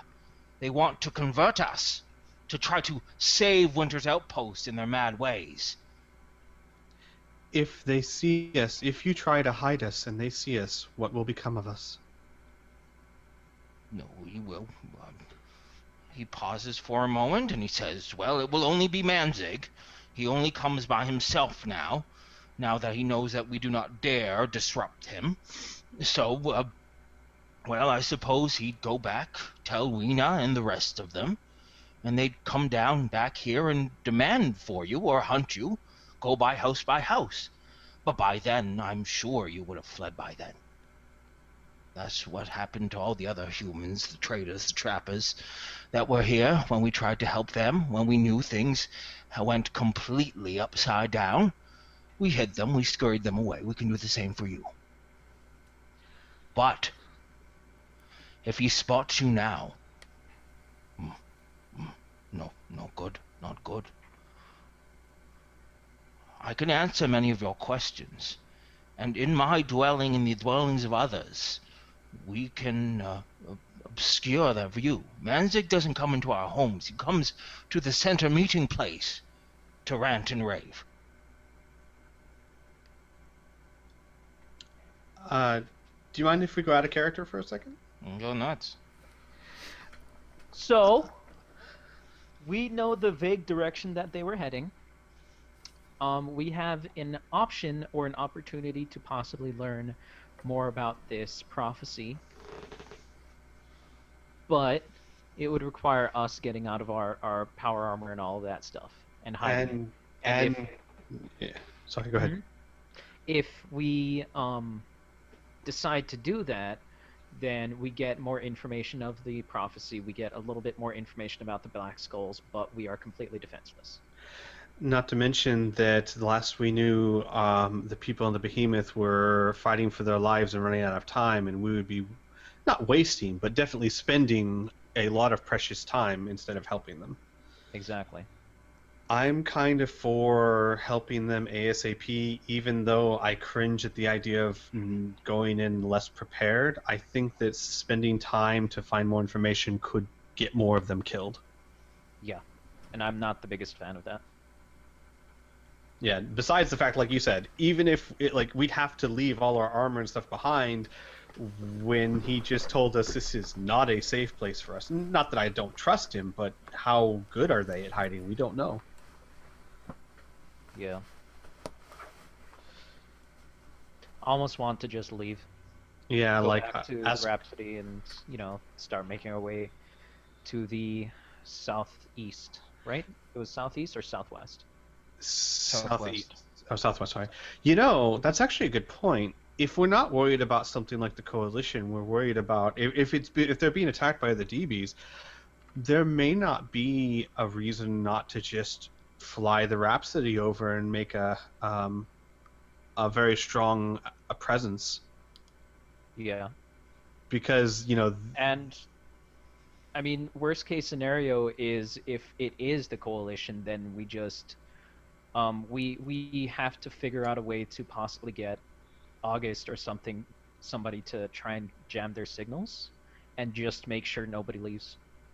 right. Well, either way, I think my vote would be to ask him one or two more questions and then go southeast and help. Yeah, I would be for that. Piph? Yo. Your thoughts? It seems like a sound enough plan. Being active, it's a throb of should we try to get more information about what's going on, or are we here to try to get better odds about saving somebody by trying to get there quickly? Flying the Rhapsody over and basically like plopping down right there. I don't really. There's too many variables there for me to actually know the pros and cons there. But I'm okay with whatever the group goes with that.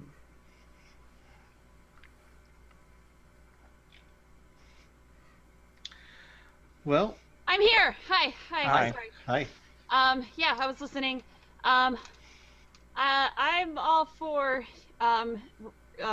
rash, emotional approach and just fucking go, but that's just me. Sorry, I wanted to run because Pip was running out of things to say.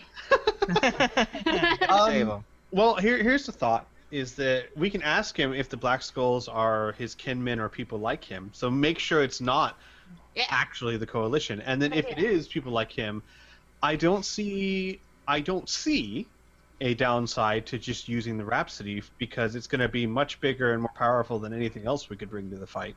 And these people don't sound like they're going to negotiate. Yeah. That's a good. We should ask that. That's a good question. That was a very good question. So should we slip back into a character? Sure. Al would say, I appreciate your offer, but we are pressed for the time. These Black Skulls, are they your kinsmen or people like you? Goes. Yes, but they're not my kinsmen anymore. They're not from anyone here on Winter's Posts.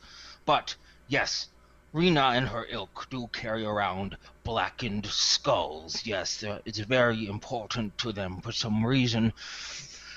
I must warn you about if you're going after your kinsmen, if something that befall them, make sure it doesn't befall you, is that Rena, and he begins to say something, and then all of you can hear in the distance, far, far away, first just a whisper, and Mila is the first to hear this, but it appears this fellow, this Dyan, also has very keen hearing, for he stops as well.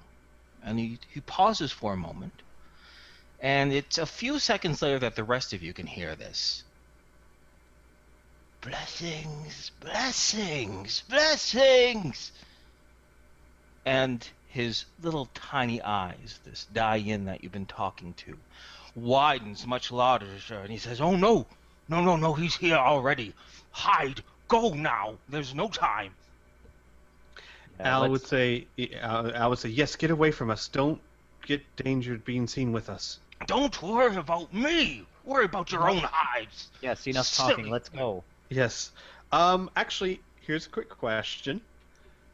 Well, no, we'd be leaving on foot. But if it comes to it, do us, between the three of us in our power suits, have the strength to lift and carry the ATV? What's Yes. the physical strength of the what you call it? Starscream? Give me 1 second. I have it. The answer is yes. Okay. Oh yeah, 40. Each of us have 40 physical strength. God, yes. Okay, so if we need to make a quick exit, we can just pick it up and go. But let's not do that now. Let's just retreat on foot. Wheels. Whatever. Okay. Mhm. As you begin to back up and move towards the tight crops of trees, looking behind you, you'll definitely see in the distance, breaking through a few of these clay brick huts, these homes, a figure. He is also clearly a Dyan, one of these creatures, and he has a huge wooden staff in his hands, more of a cudgel. And hanging from it appears, from a distance you can't make it, but it looks like black spheres or black something kind of clinking around it.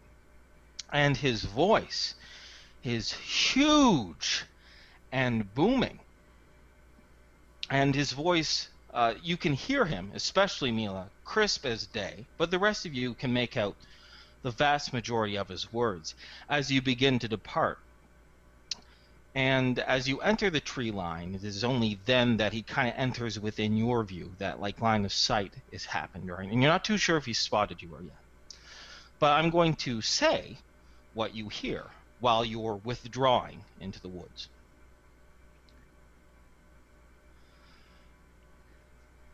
Oh, I have to check my note. Dyan don't use male and female. They use a different terminology. I just want to get it right. You got this. I got this. Just like I got Tumblr. this. Oh, yeah. Just like Tumblr. Shut up. Shut up. Dayuli. Dayuli. I come again to preach your truth until you find out what we really mean for your salvation. 7 blessings embrace the earth. Join us now and prove your worth. 4 curses befall the human race, and when they die, we'll take their place. The first arrives in bright blue flame, gibbering madly, all they shall maim, lest blackened skulls, kissed by fire, be laid at their feet. Allies we'll acquire. The swarm won't stop. The swarm won't end. Our entire fate relies on this portend. The second blessing robs all mouths. The third brings fever, bile, and pox. The fourth brings war east, west, north, south. The fifth, life itself it shall mock. Across the sea they shall roam, but joined together they make new homes. For those with wits and guts and gall, humanity's end will not be our downfall. Ancient Six wonders does it know, and we can help its power grow by letting it play its artful game. The earth itself it shall claim. Darkest pit, deepest mine, the final blessing infernal, divine, in pitch blackness song sung on high, take us, teach us, we shall cry, a horrid death man cannot flee, and in the end we shall be free. 7 blessings embrace the earth, join us now and prove your worth, for curses befall the human race, and when they die, we will take their place. So says the words of Rena the prophet. So says the words of all salvation. Listen now and join us. And that's all you hear. That's not how it goes. Al says, yes, but there are some similarities. This is not good. I would like all of you to roll me a D100, please. Patrick, make yours harder Oh, never mind. I've done it for you. Tom, I want you to add 30 to it, please. Then that is 114. Okay.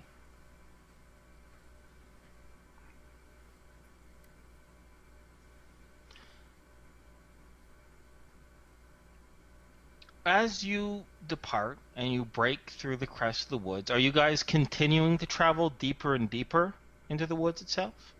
Or are you pausing at the threshold of at the tree line? Oh, I was thinking we were just gonna go straight to Rhapsody. Okay. I Okay. agree. So you're withdrawing. Yes.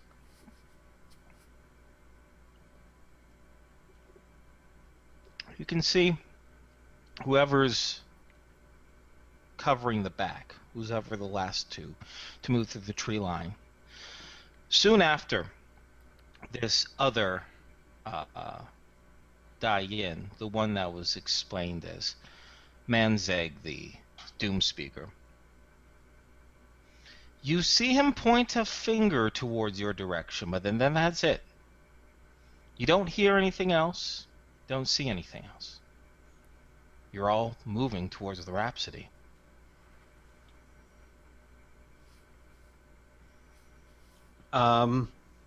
He heard something.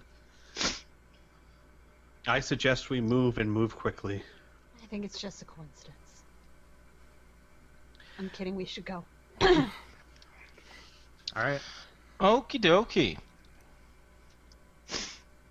So climbing the hill and getting onto the other side and getting onto the Rhapsody. Okay. And then, guys, I am all for taking the Rhapsody, flying low to the southeast, finding our behemoth friends, and telling everyone around it to back off or face 60% of a football stadium. Sure. That sounds neat. Although I will have to make a comment while we are moving. When you guys were talking about the actual prophecy. And Tom will make a note of it is practically the same, but from different eyes, from a different vantage point. Yeah. He also said something about the first thing being a swarm. Well, we know there's sidekicks. That's what I was thinking too, but sidekicks, that's the problem though. Remember Castle Green, man machines. What if those machines we fought are turning into an army? I mean, an army would count as a swarm. I've seen coalition swarm things. Well. So, anyway, we can worry about that after we get our friends. The thing that still confuses me is the fire blue thing. Al would nod. Mm-hmm.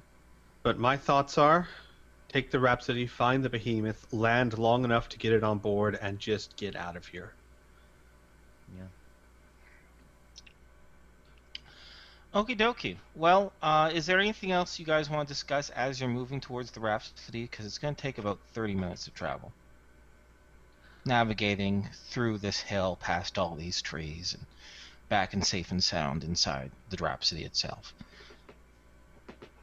If not, we can continue on. I think I'm good for continuing on. I want to just keep making sure to watch my radar. Yeah, actually, Al would also, when we get to the crest of the hill, Al would offer to stay at the crest and just keep watch behind them, and then basically when we're ready to go, he'll just fly back to you guys. Yeah, we can radio you. Yeah. Unfortunately, your radar, due to the sheer number of trees around you, is useless. Everything is pinging off. Yeah, okay. Al stays back to keep an eye out. You keep an eye on the crest of the hill. Once again, now you're too far away. You can't really see what the dots are doing. It doesn't seem like any of them are moving towards where you were. You can't see any movement past the tree line. You don't see anything immediately approaching you. The rest of you manage to get onto the Rhapsody, safe and sound. Call for Al. He flies back, enters through the cargo bay. And now where do you guys want to head? We can move back again to the big map. To southwest. Yep. Towards Greencastle? That's southwest, I guess. Southwest is anywhere between here and here. Yeah. So it'd have to be here or here.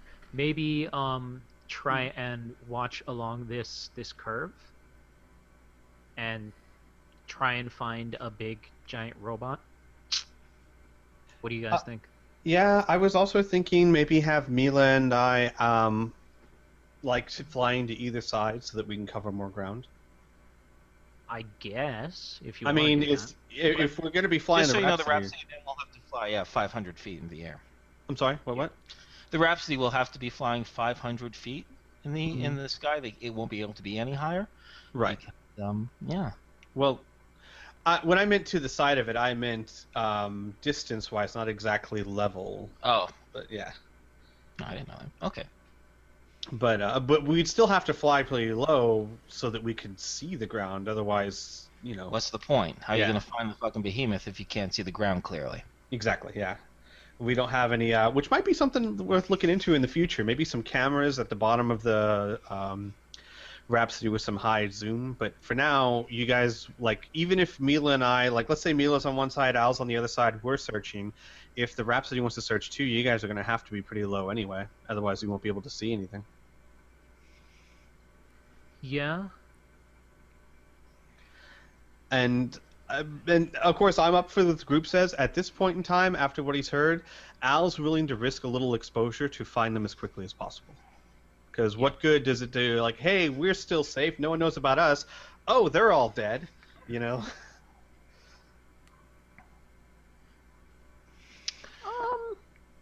I'm kind of thinking of possibly having you guys, if you want to do that, fly at about 500 feet up, where you're allowed to, and having the Rhapsody fly about 1,000 feet up, so it has more visual. Oh yeah, so you're more of an overall, hey, what's that over there, and we're more the pinpoint go investigate. Yes. That makes sense. I like that. Yeah. Okay. So is it fair to say that you guys do that if you're all down with it? Yes. I do Okay. believe so, yes. So this is very important, though. You can't just say, "Oh, we go here." I need to know exactly the direction that you're flying at first, or give me a pattern, a search pattern or something. Sure. Is it also safe to say? Can we ask make sure people like Blink and all them are suited up and ready to go under the idea of if we find them, we need to be ready to act immediately? Sure, yeah, they'll make sure everyone will get in body armor and have their weapons at the ready. Yes.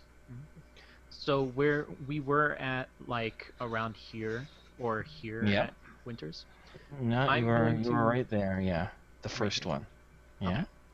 I'm going to fly the Rhapsody out a little bit, follow this river, and then continue on with this curving structure between the hills. And the other guys will probably be flying around the hills in this area, Okay. in this area.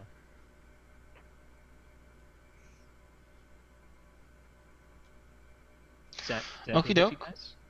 Mm-hmm. Yeah, that sounds good. Okay, guys, I'd like you all to roll me a D100, please. Each player character. Oh, straight up 50. Proud of myself. Okay. When you're just about to get to the river itself, it's Mila that spots this. Once again, from your height, you're not able whatsoever to really pierce the tree canopy. Of course, there are some breaks. Trees don't grow tightly together all the time. And it is during one of these breaks, Mila, that you see something pretty clearly. You see what appears to be two of these Dyan. They have what appears to be some sort of protection on the upper portions of their body. Actually, let's go back to Here. This kind of top fleshy part is covered by what appears to be some sort of plastic polymer armor, and their upper arms are covered in that as well. And the two of them seem to be dragging a very portly gentleman who is kind of kicking and screaming, but the two of them are pulling him with relative ease. They're more kind of dragging him on the ground. You are approximately, I'm going to say about 250 feet away, while the Rhapsody is a good half-mile away, and Al is a mile away.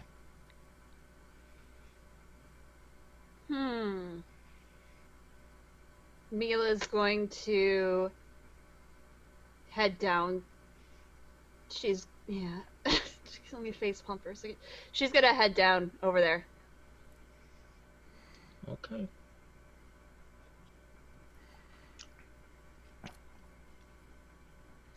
You engage your engines. You zoom towards them. It is only moments later that both these Dyan see you.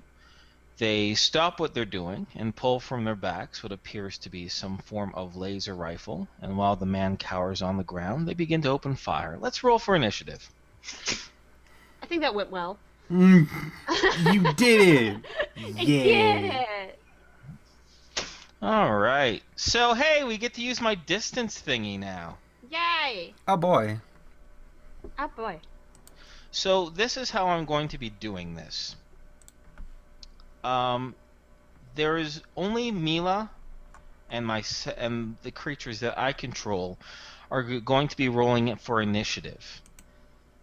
At the end of every combat round, if you guys are aware of what's happening, by the way, since Mila didn't radio in or tell you anything else like that, then you'll be able to act and make your own decisions, right, in 15-second chunks. But that's just to speed things along. Make sense? Mm-hmm. Okay. So, here. Let me just go into our initiative first. And we're gonna just we just need Nora. So I'm gonna just take this, cut, paste. Oh wait, that won't work. Oh my Copy. god. No. Oh my god, copy, paste, delete.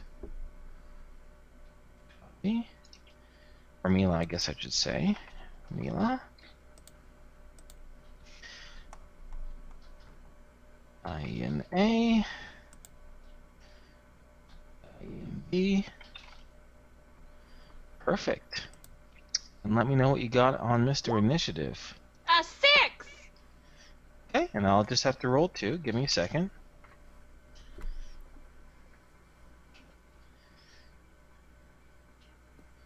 I'm going to just do our distances right now. Mila, you're about 150 feet away from both these guys. Al is 1 mile.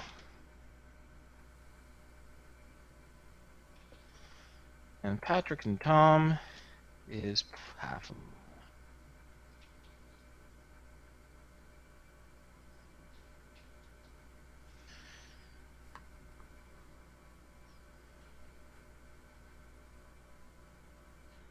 Perfect. All right, we got our distances. We're good. I just have to roll initiative now. Double check, see what their initiative is. Okay, a whole 0. 17. Hey, so they'll be able to fire before you. Okay, that makes sense. That makes sense. The way I described it, it's perfect. Yeah, it worked out really well. Alright, I just gotta give these guys some attacks. Okay, and now we sort. And sort range by column D, Z to A. Oh my god, I did it. Alright. Oh, Oh, boy. yay. All right, so you're going straight at them at a high angle. It's fair to assume that you are going straight at them, Criana? Yeah. Okay. So then no penalties for speed. So then they have just a straight +4. That is enough to hit. That first one is enough to hit. Mhm. Do you want to try and dodge or not? Or maybe do a simultaneous attack, or do you just want to take the damage? No, I think she'll try and dodge. Okay. So go ahead and roll. Now you're beyond 50 feet, right? So you have to roll a 1d20. All right. You add your dodge, but then we're going to take away 10. Okay, so you want me to add my dodge still, and we'll take away 10 Yeah. afterwards? If it was within 50 feet, it would be -10, no dodge bonus. But since it's beyond 50 feet, you have more reaction time. You get to add in your dodge bonus. Okay, so just be 1 then. Yeah. Oh wow, you have a dodge of 11. Yeah. Wow. Yeah. So roll 1d20 + 1. Okay. Oh, so close. So close. Oh, I tried. But you take up an attack to try and dodge. That's Yeah. fine. And now let me just roll damage. Just seeing what they're shooting you with. They are shooting you with 3d6. Do we have Okay. the Star Destroyer stuff on the group loot sheet? Because I don't have that Oh, you information. mean the Starscream? Starscream. Yeah. Actually, if you scroll down to, I have one. Let me tell you. Yeah, well, you should copy and paste and put one under Yeah. Emila's, I right? shall So she do can so. keep track of her Yes. damage. Yeah. Yeah, Good idea. I Yeah, thought I I'll might let you have take it care of on that. But I didn't have them. I'll have you take care of that while I've already put in 13 damage. Don't worry about that yet until you get that sorted out. But just to speed Right. things along, I'm gonna have the next guy attack. Sounds Okay? good. He misses. Okay. I rolled a 1. Completely misses. Shoot a red beam. One hits you square on the chest plate, just causing a small scorch mark, while the other one flies way above your head. Okay? Now it's going to be your turn, but we're going to wait till you get that sorted out so you can record the 13 damage to your main body. I'm bringing it up to you. Also, oh, it's already there. Where's my group loot sheet? It's in the tab I can't save. That would be it. One thing to keep in mind also, Criana, is that because of this, the sensor system in the XR-15, you have a +2 to strike with long-range weapons. Like, I use long-range weapons. That's true. Well, you do have a gun for an arm, so you could. Yeah. No. Why would I use that? I think I lose my turn, so it's their turn, isn't it? No, you didn't lose your turn. Remember the way we do our initiative is that, like, it'll be your turn, and you can keep on acting, right? It'll always go like A, B, U, A, B, U, until either them or you run out of actions completely. But didn't I thought I, with a Yeah, you dodge- used one to dodge, right? But back in our old initiative system, it'd be like, okay, now round 1 is down and round 2 is down, right? Now imagine your initiative is like hit points, right? You've Okay. used up one of it, right? So now you can, it's still your turn, and you can do an action, and it'll just use up more points. Oh. Trust me. Oh, I get it. I get Yeah. it. Okay. Yeah, good. Okay, I'll just find this thing in a second then. So you're hurtling at a very high speed.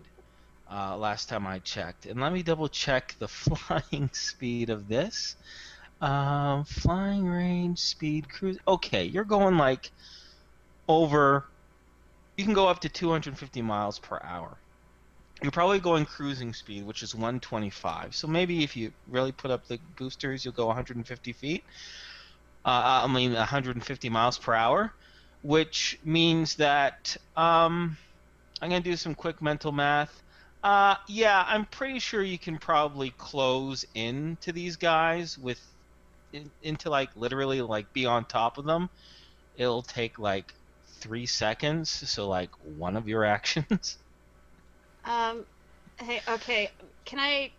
Is there like a thing to communicate with them? Sure, you have a loudspeaker. Mila would go over the loudspeaker and says, "Wait, don't shoot! I have a question about the blessing." And she would still be going at them, though.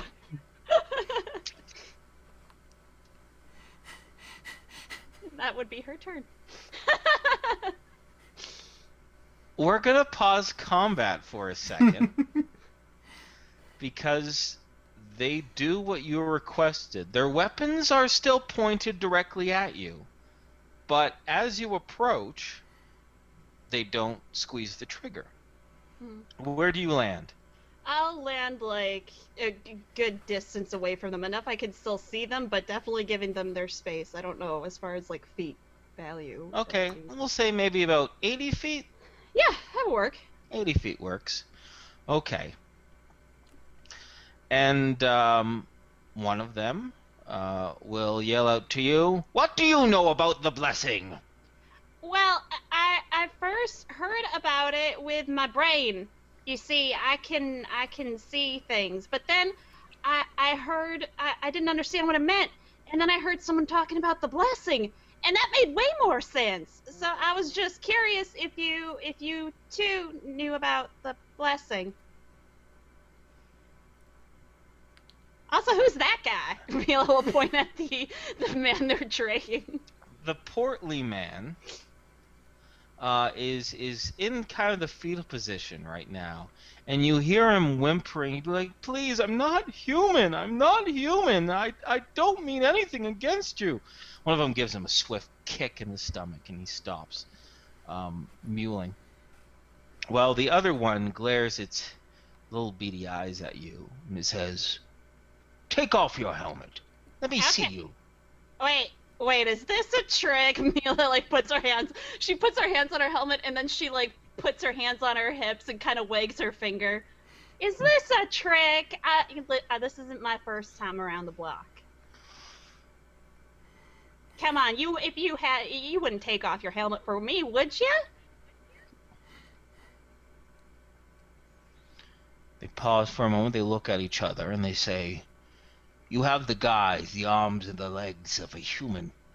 You speak in the human's tongue. Yeah. You are lucky that I was a trader before Rena enlightened me, and I can communicate to you clearly. You are only good for one thing. Your blackened skull once will sacrifice you. Come join this one with us.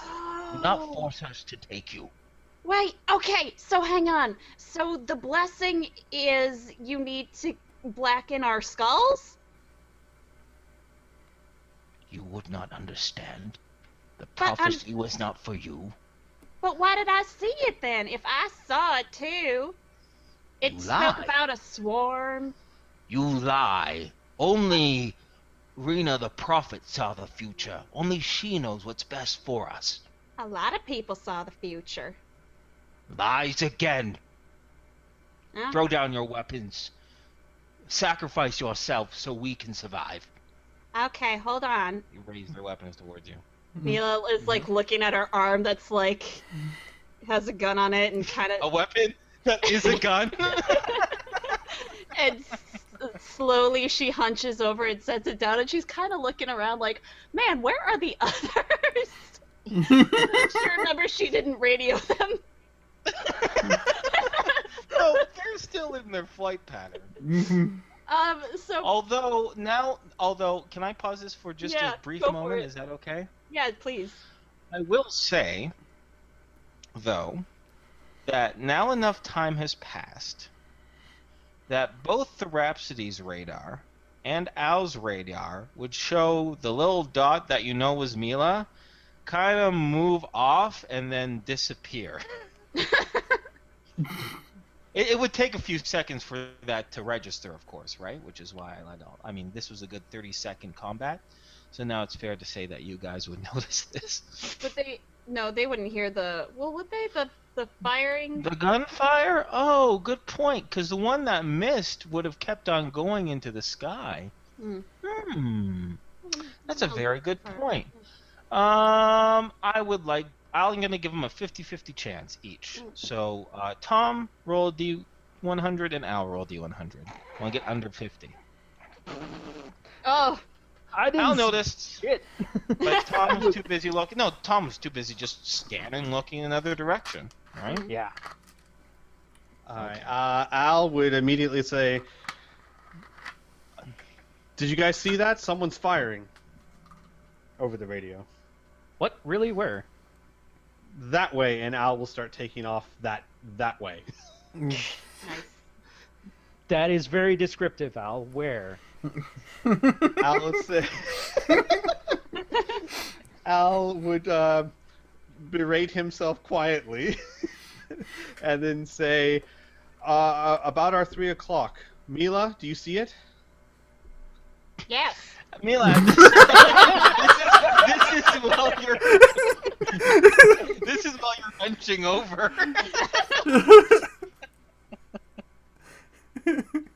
So, Mila just randomly says yes.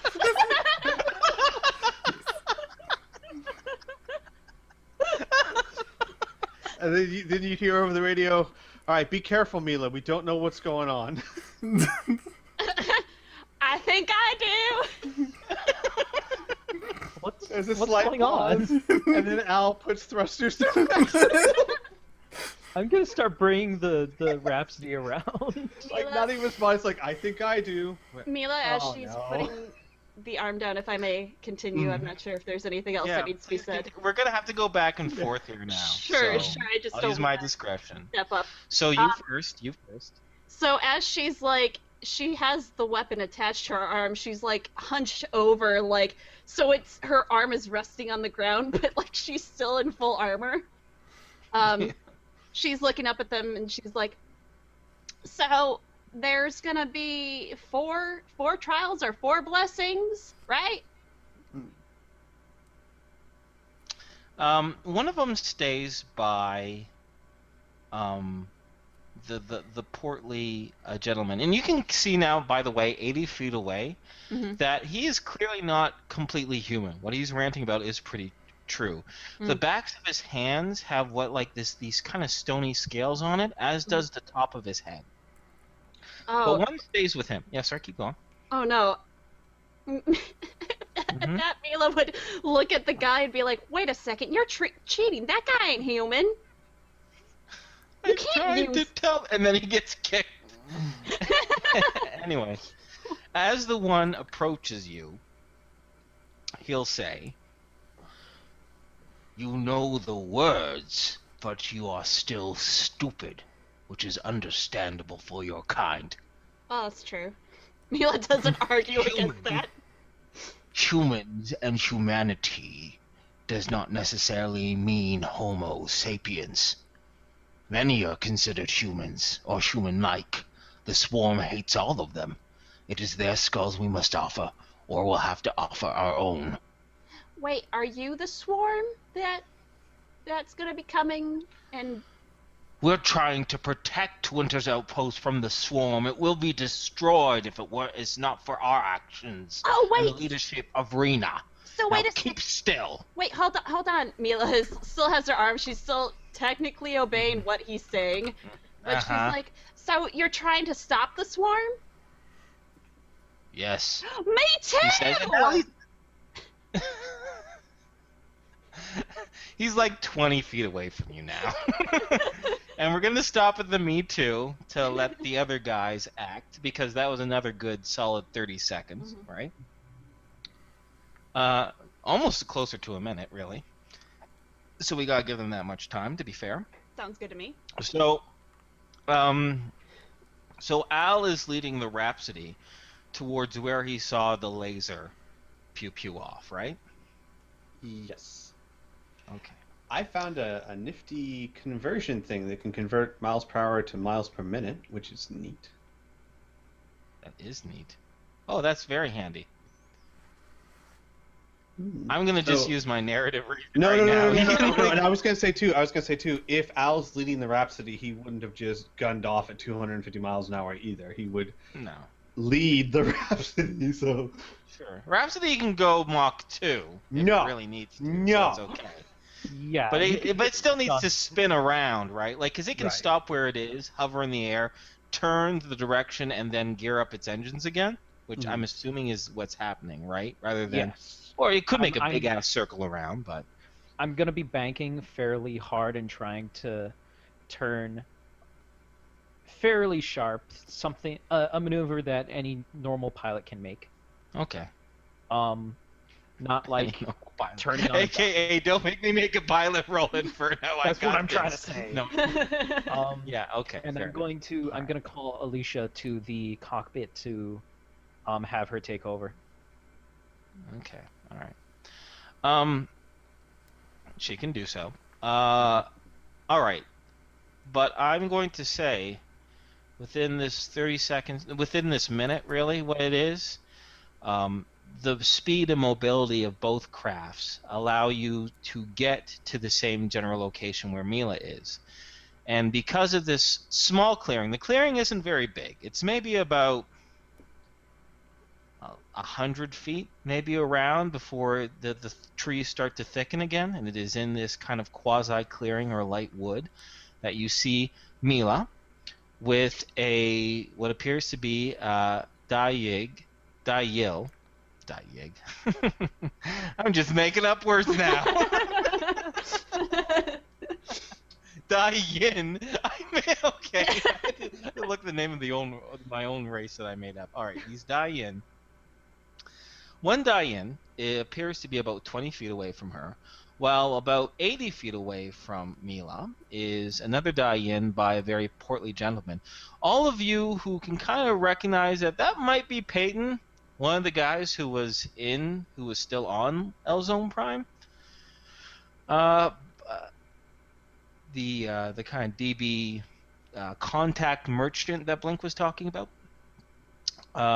And you see her with this Dyan just barking and yelling at her angrily.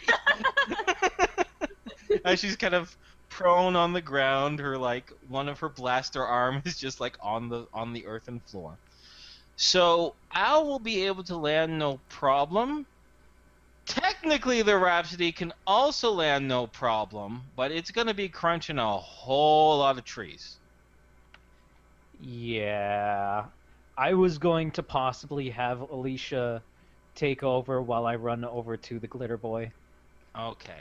Now, getting on that Glitter Boy is going to take a few minutes, Tom. Yeah. Okay. We could land.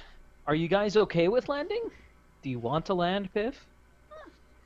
I'm okay with not crushing innocent trees in this.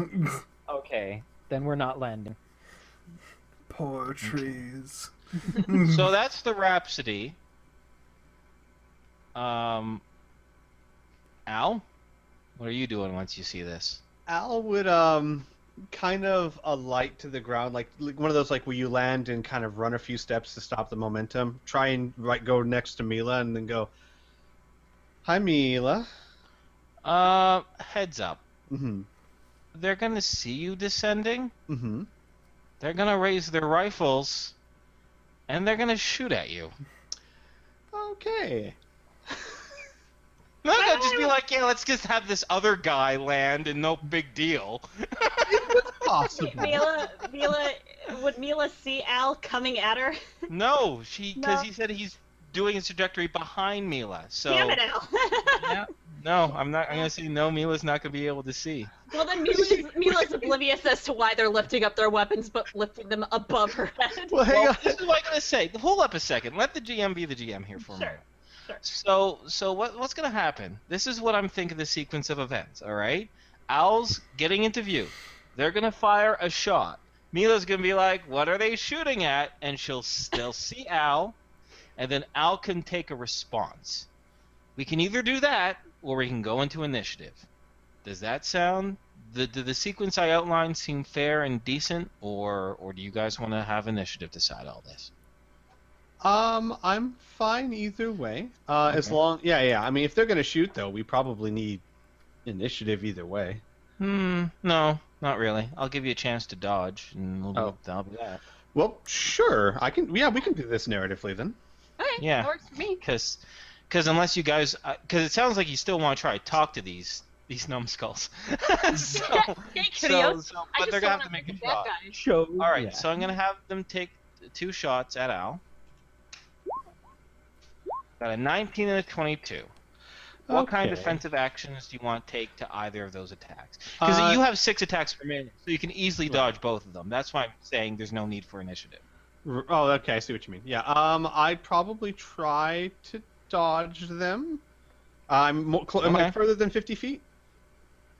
Yes. When they open fire, yes. Yeah. Okay. Well, I've got a +3 to dodge while flying. Do I count as flying? Like, because I know flying's there's a difference between hovering and flying. So, if I'm coming towards me, flying down. Right. Yeah. All right. Say you're flying. Yes. Sure, I'll try and dodge them. So what's your dodge bonus? It's 8 and then +3 when flying in power armor. That's 11. Yes, so 11. So roll 1d20 plus 1. All right. Yeah. You're gonna need to get a natural 20 on one. I know. On either of them, I think. No, you can still get a 19. Oh, that's true. 18, 19. Oh! Whoa! You dodged one. Jesus. Yay! We're all happily surprised. You also take 14 points of damage to your main Ah!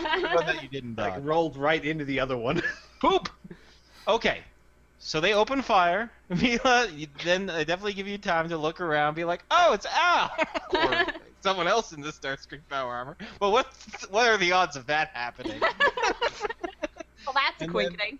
And then Al, this is now you if you want to continue what you were doing, you can definitely have enough time to do your kind of landing, running, fall thing and end up right beside Mila, if that's what you want to do still. Or if you want to change your mind and do something else, go ahead.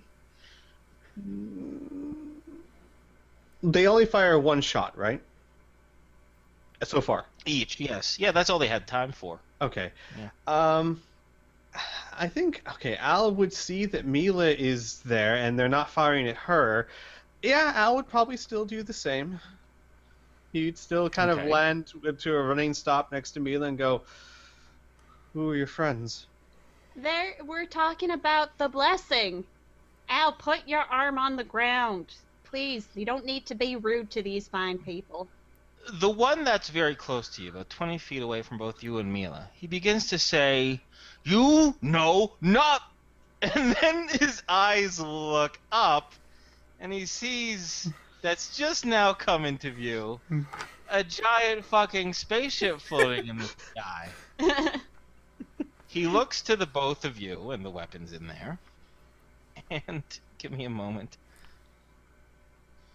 Oh, good. He looks to the both of you in powered armored exosuits. He looks to his gun. He looks to the other Dyan. And they both make a run for it, leaving the portly Peyton behind. They're running. Welcome to our blessing. Mila waves her arms. Wait a second! Waves one arm. Wait a sec! I still have questions! They Where are you not going? stopping to answer them. They're running. Hey, wait up! Are you chasing? Mila's going to get up and start going towards them. What's your? Oh my god! I just want to see what your running speed is. Your top running speed. 34. Let's see. No, in the Starscream, 50 miles an hour. Oh, they can't run 50 miles. You'll be able to catch up to them pretty easily. What is going on? next to him. Mila's gonna stop and says, "Wait, don't you want to hear the prophecy I know?" One of them gives out a grunt in a language that is not American, and he throws his rifle to the side, while the one who can't speak American says, "Begone, leave us be, please, please," as he throws his rifle at you and then continues running. Wait, I gotta roll. 1d20 plus 1. A rifle is coming towards you. Can I catch it? Sure, well, attempt to, sure. Yeah. I'm gonna have you do a parry roll. If you do a parry, Okay. if you succeed in this parry, you'll catch it. Okay. Let me see. Is my parry just normal, or is it? Yeah, just normal, no Normal parry. modifiers. Oh, No, you Oh. go to catch it, but it bounces off your helmet and falls to. It was like, oh, that's weird. Well, whatever. She'll then go to the portly man. Oh my god, can we say since you rolled a natural one, can we say you tried to catch it with your blaster hand? Yeah. Bad idea. Please. Especially, is Mila right-handed? Yeah, probably. Yeah, so that's her dominant hand. That would probably be the instinct. And then it just clinks off that, oh. But yeah, now they're only like, by the way, guys, like, they're maybe 100 feet from you, Al, right now. And from the Rhapsody, by the way, Patrick and Tom can see this from a bird's eye view. Of them just going, I just love this idea of their running. Mila runs up in between them, but wait, don't you want to hear him fly? And they just throw their weapons at her and run. They're scared. Leave them alone. Anyway. Al would be very concerned about the gentleman on the floor. Okay, all right. I'll get to you in a moment. Can I just do some more stuff with Mila first, Mom, and then come back to you? All right. All right. So, Jesus. Okay. But yeah, no, they begin to run. They get a few steps, right? But you can easily catch up with them. What would you like to do next? Mila's gonna start reciting the prophecy. Oh. Oh, interesting. Now, is she gonna run and keep up with them while she does so, or is she gonna stand there and recite it off to them as they run away? She'll stand there and just recite it. If they keep running, that's fine. Okay. Interesting. Huh. Well, give me a moment. Let me think what the sphere-minded Dyan would do. I want them to make Mila their god. That's Criana's evil. Probably not gonna. Okay. What is it with you guys and creating gods? No. Mila wants to become a god. No, Criana wants Mila to become a god. That is different. Mila's just All right. reciting the prophecy because she's confused. Let me think. No. They're good. Well, one doesn't speak your language, so he's gonna keep running. Yeah. But the one who can't speak American, you notice that he takes a few confused glances back behind him, but he continues running as well. And when you get about halfway through the prophecy, they're out of sight, but knowing how well they can hear, since you can hear as well as them, they probably heard all of it by the time they got out of earshot. You'll also notice an interesting thing, too. Since you do have a tracking skill, don't you, Mila? Let me check. I don't know. You have something about... Wilderness I know Tom has survival. That's No. You know, I'm gonna say you have keen eyes to notice this too. Yeah. You have a keen enough eyes to notice this. And then, like, when they hit the ground, like especially like some grassy parts of it, you see little singe marks. Oddly enough. They kind of leave a little tiny burning tracks. Nothing like big black marks, right? But the grass is kind of clearly singed where they've been running. Back to Al. You see the Peyton fellow. He has his this portly gentleman who's dressed in you recognize as clothes that were worn by denizens of Elzone Prime, but his looks very tattered, and there's quite a few tears and rips as if he was struggling in them. He has his arms covered protectively over his head, and as you get closer, you can kind of see your shadow, and he flinches a little bit, and he looks up to you. And he squints his eyes, and he says, Oh no, that cannot be." Al will say in a calm, almost gentle voice, well, actually, so he's met Peyton at some point, right? Yes, Okay, yes, yeah. you know him. He would say, "Peyton, it's Al." He says, This is a nightmare. This explains everything. I'm just in a nightmare. It's not a You're back nightmare. in space. No, this is not possible. We came back. And he kind of sits up a little bit, and his face is very, very confused, and you can see the perspiration that's just caked over him. That he's been he's recently had some significant physical exertion. Al would kneel down and he'd say, Peyton, I know it's very confusing, but this is important. The rest of the others with the behemoth, they're in danger. Do you know where they are? He goes, yes. Behemoth took some significant damage. Our trek over here and then coming across these foul things. Yes,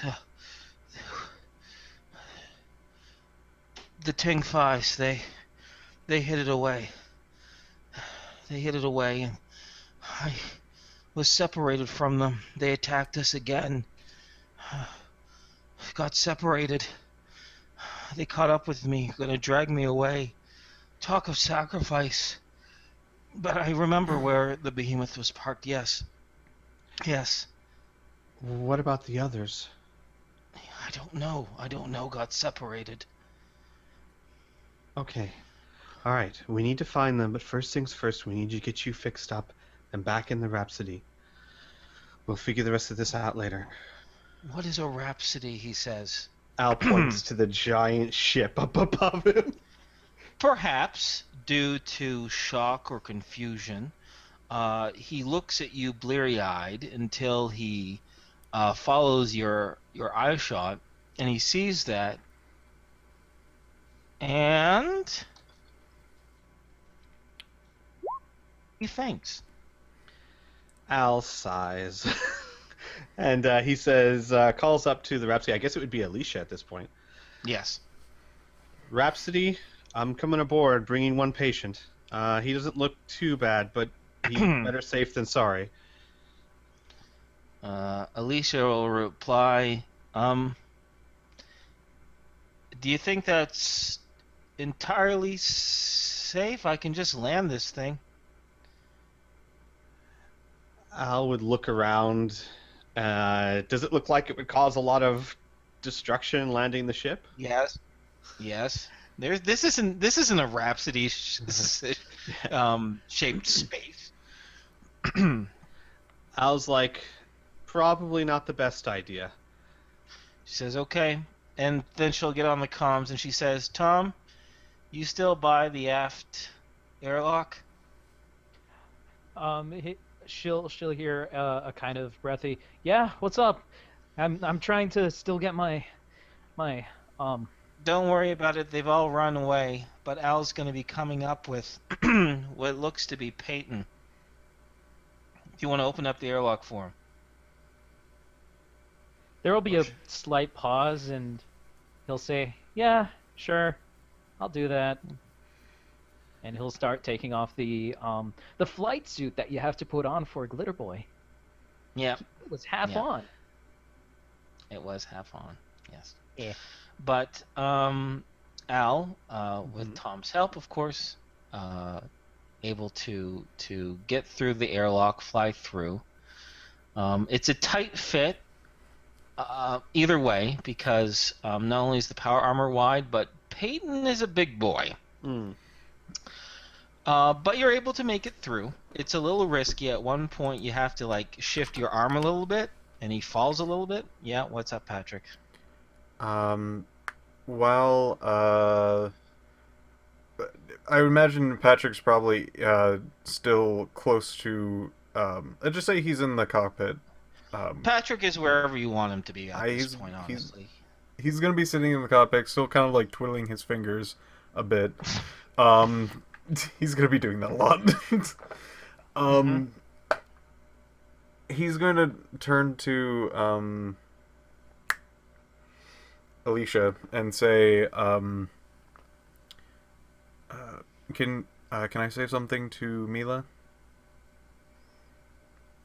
I don't know where the comms are in this.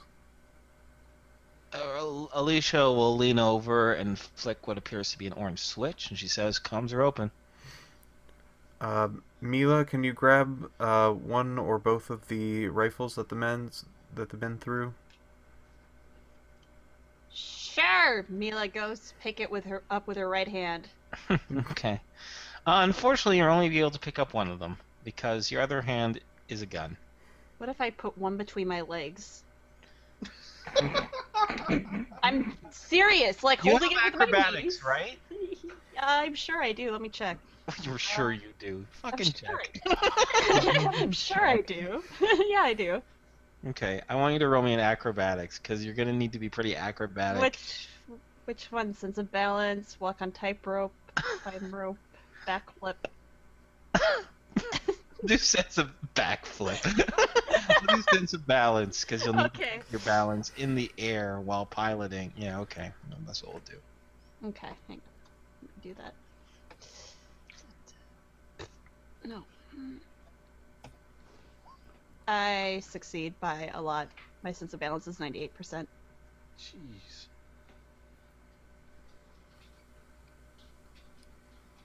Okay, then yeah, you're able to put one in your hand, put one in between your legs, and keep your legs closed as you return to the Rhapsody? Mhm. Okay. For the record, both the rifles that were shot and or thrown at you are Wilkes 447 laser rifles. A sleek black plastic and ceramic weapon. Alright. Okay. You have two of them.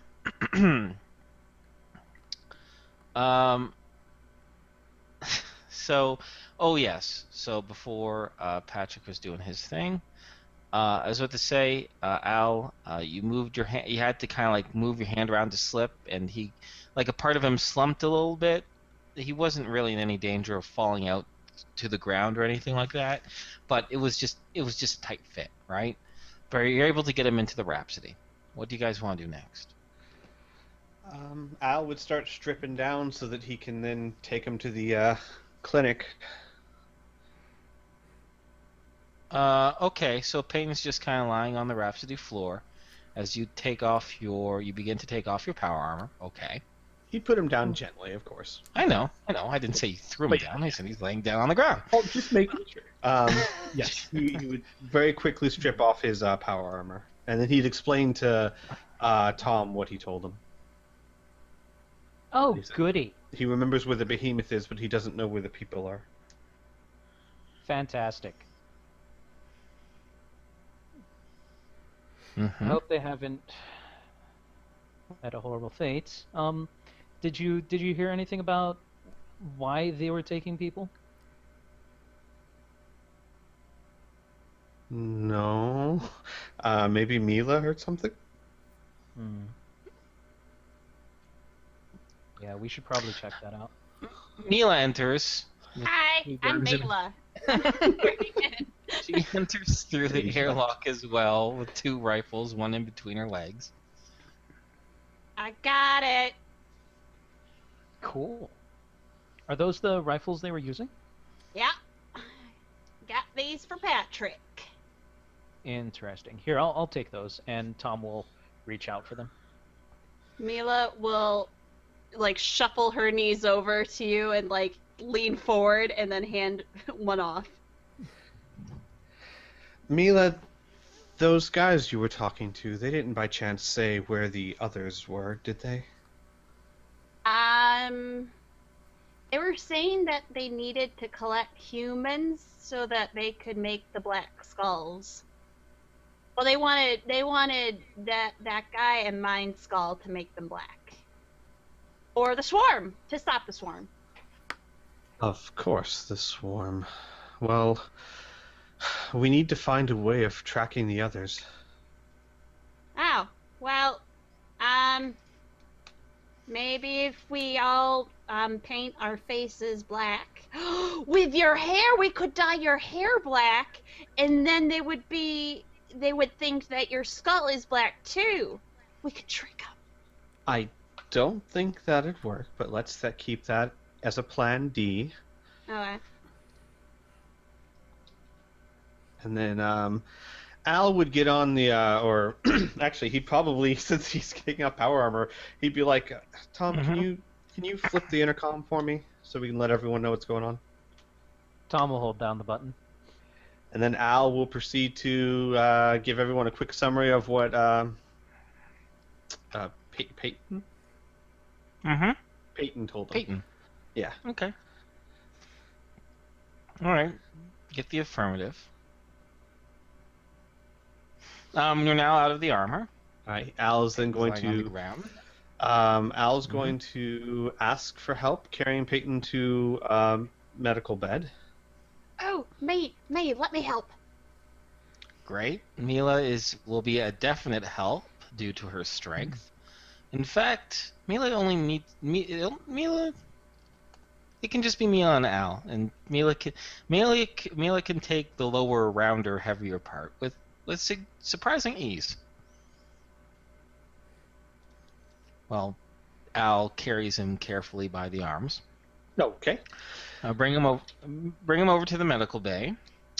You can see the I'll just make this a little bit narrative if that's okay by you. Sure. Because your diagnostic skills are so good at this point, you're able to easily identify what's been going on with this guy. His lower chin is bruised. He has a black eye. He has bruises, significant bruises around his lower arms, especially around the wrists. He has a big welt in his stomach.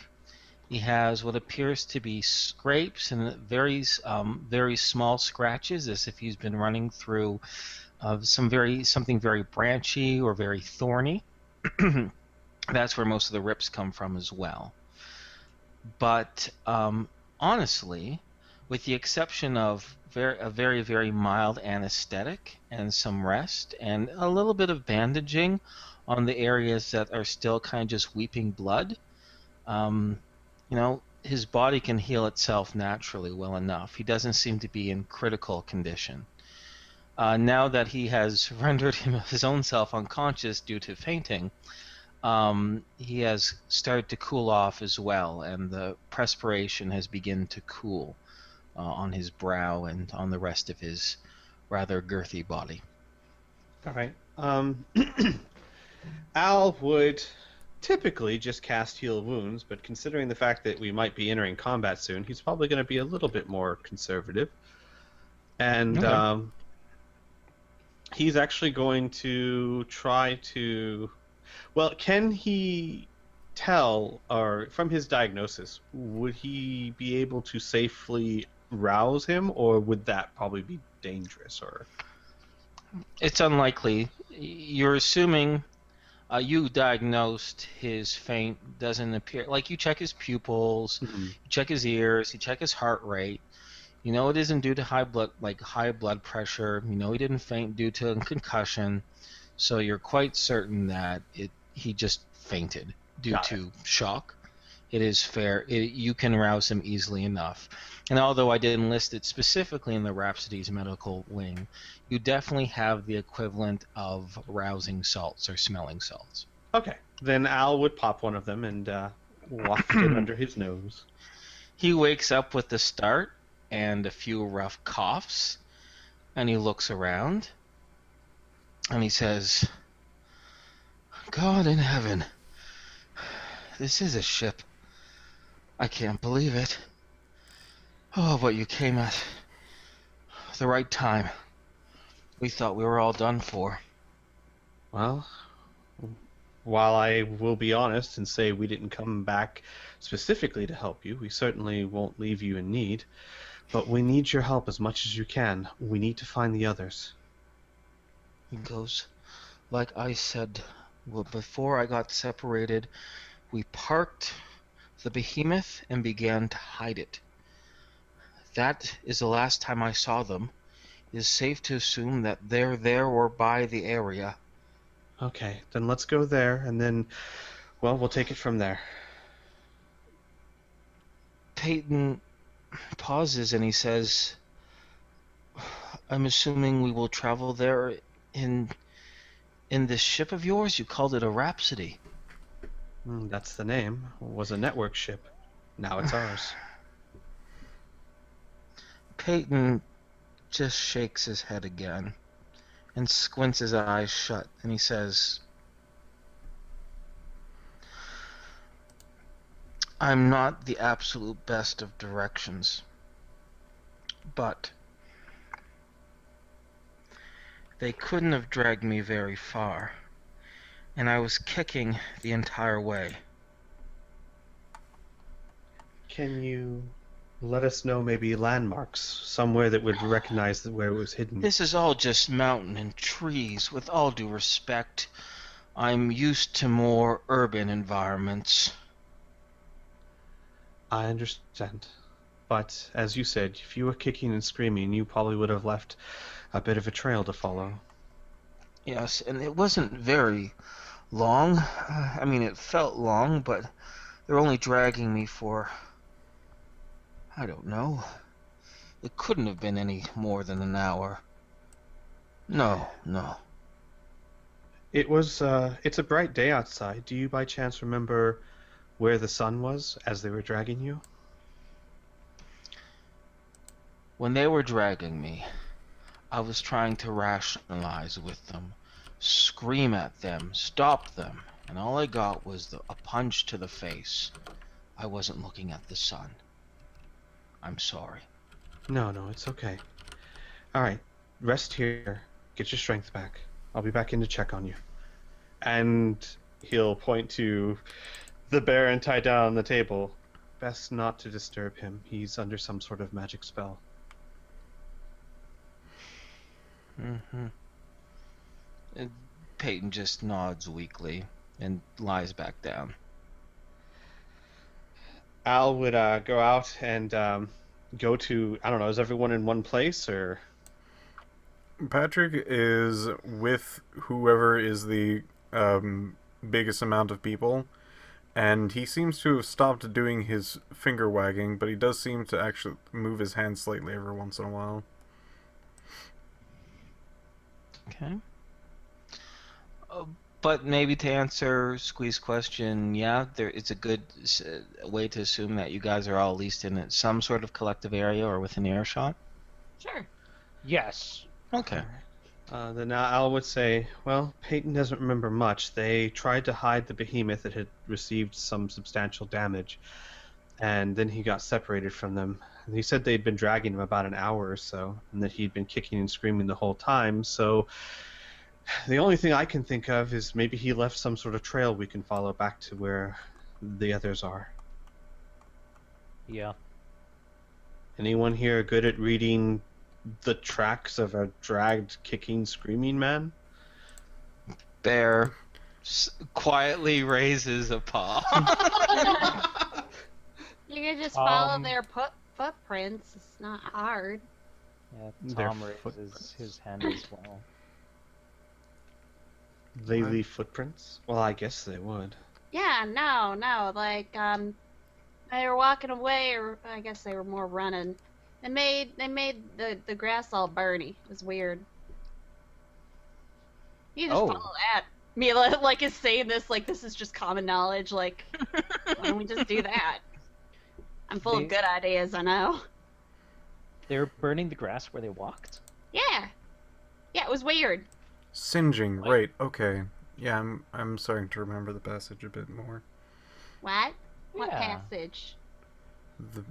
There was a brief description of a lot of different DBs, and yeah, that seems to match up a bit.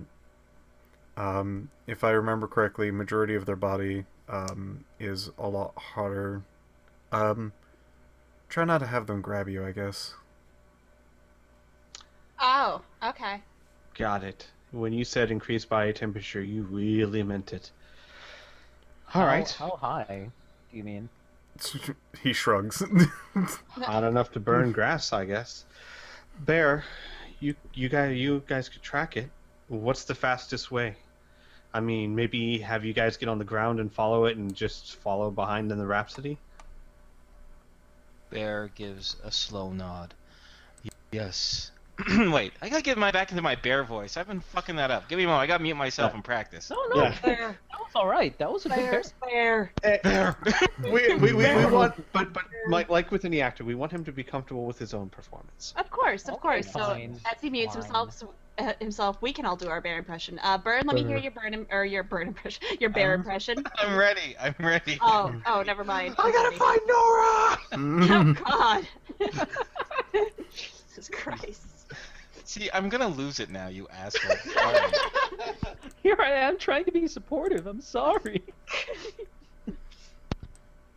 Yes, I am used to tracking by scent and sight, not from a bird's eye view. Yeah, I would really like to help out. I'm not that great at scent or anything like that, but I'm good at tracking animals. Well, Probably not going to help that much, though. well, if they're leaving burning footprints, I think that your skills would be more than enough, especially if you're with Bear. Tom, this ship. Actually, if it's singeing the ground, if things are still on fire, I might be able to track them fairly easily. Where are Possibly. those rifles, by the way? They're like on the floor by the No. airlock that you entered. No. Tom took one from Oh. Mila, so he's been waving it around, kind of. Oh gosh. One's Okay. Can I handle that for a second? He's actually going to be very delicate about where he's going to reach for this gun. And he's going to inspect where they would be holding the rifle.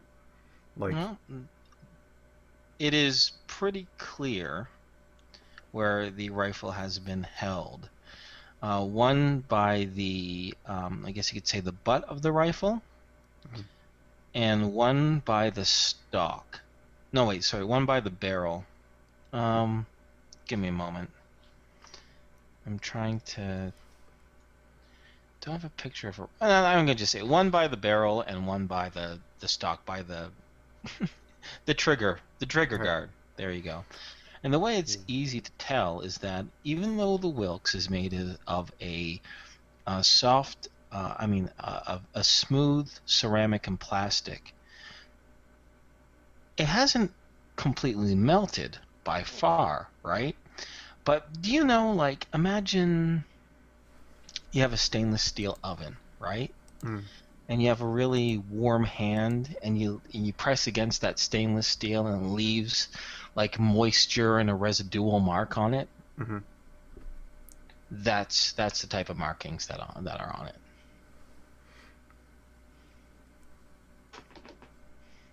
Yeah. Looks like they're hot enough that it doesn't do damage to the gun, but I wouldn't go around giving them a handshake. Makes sense. Tom, the Rhapsody can fly at slow speeds. In other words, it can keep pace with you if you're on the ground. Yeah. Well, then my suggestion would be you and Bear follow the tracks as quick as you can. We'll follow up above you. That way, once you find them, we found them, and we can get the hell out of here. Bear, are you gonna be in just normal body armor? Bear gives another slow nod. Would Tom know if Bear is faster than him or not? You've seen Bear chase after Mila. There's a good chance. Remember in the rain? You've seen Bear chase after Mila. He's pretty Okay. fast. All right. Yeah, I'll get into my network body armor and we'll head out. Okay. Although Bear will not be running while tracking this. He can go at a pretty quick pace. So what's the idea? Bear and Tom on the ground, the rest of you guys in the Rhapsody, maintaining radio contact and trying to be in the same general area. I mean, if you can get a visual bead on Tom and Bear, great. But assuming that you can't get a visual bead, like say the trees block view a little bit, you'll stay within radio range to make sure you're all in the same general vicinity. Actually, hang on. Let me see something here. I gotta check if. Well, I can send up a flare. Oh, okay. Actually, no. I have a tracer bug. I can just activate the tracer bug and have you guys follow it. I can go with the ground party, activate the tracer bug, and have you guys lock onto the tracer. Does the tracer bug say the range of it? 8 miles away. Oh, Damn. yeah. Okay. Yeah. Okay. Definitely fine then. All right. Yeah. Who are you gonna attach the tracer bug to?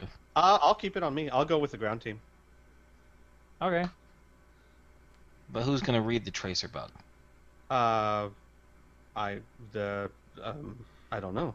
The Rhapsody? Okay. The people in the Rhapsody? Okay. Who in the Rhapsody?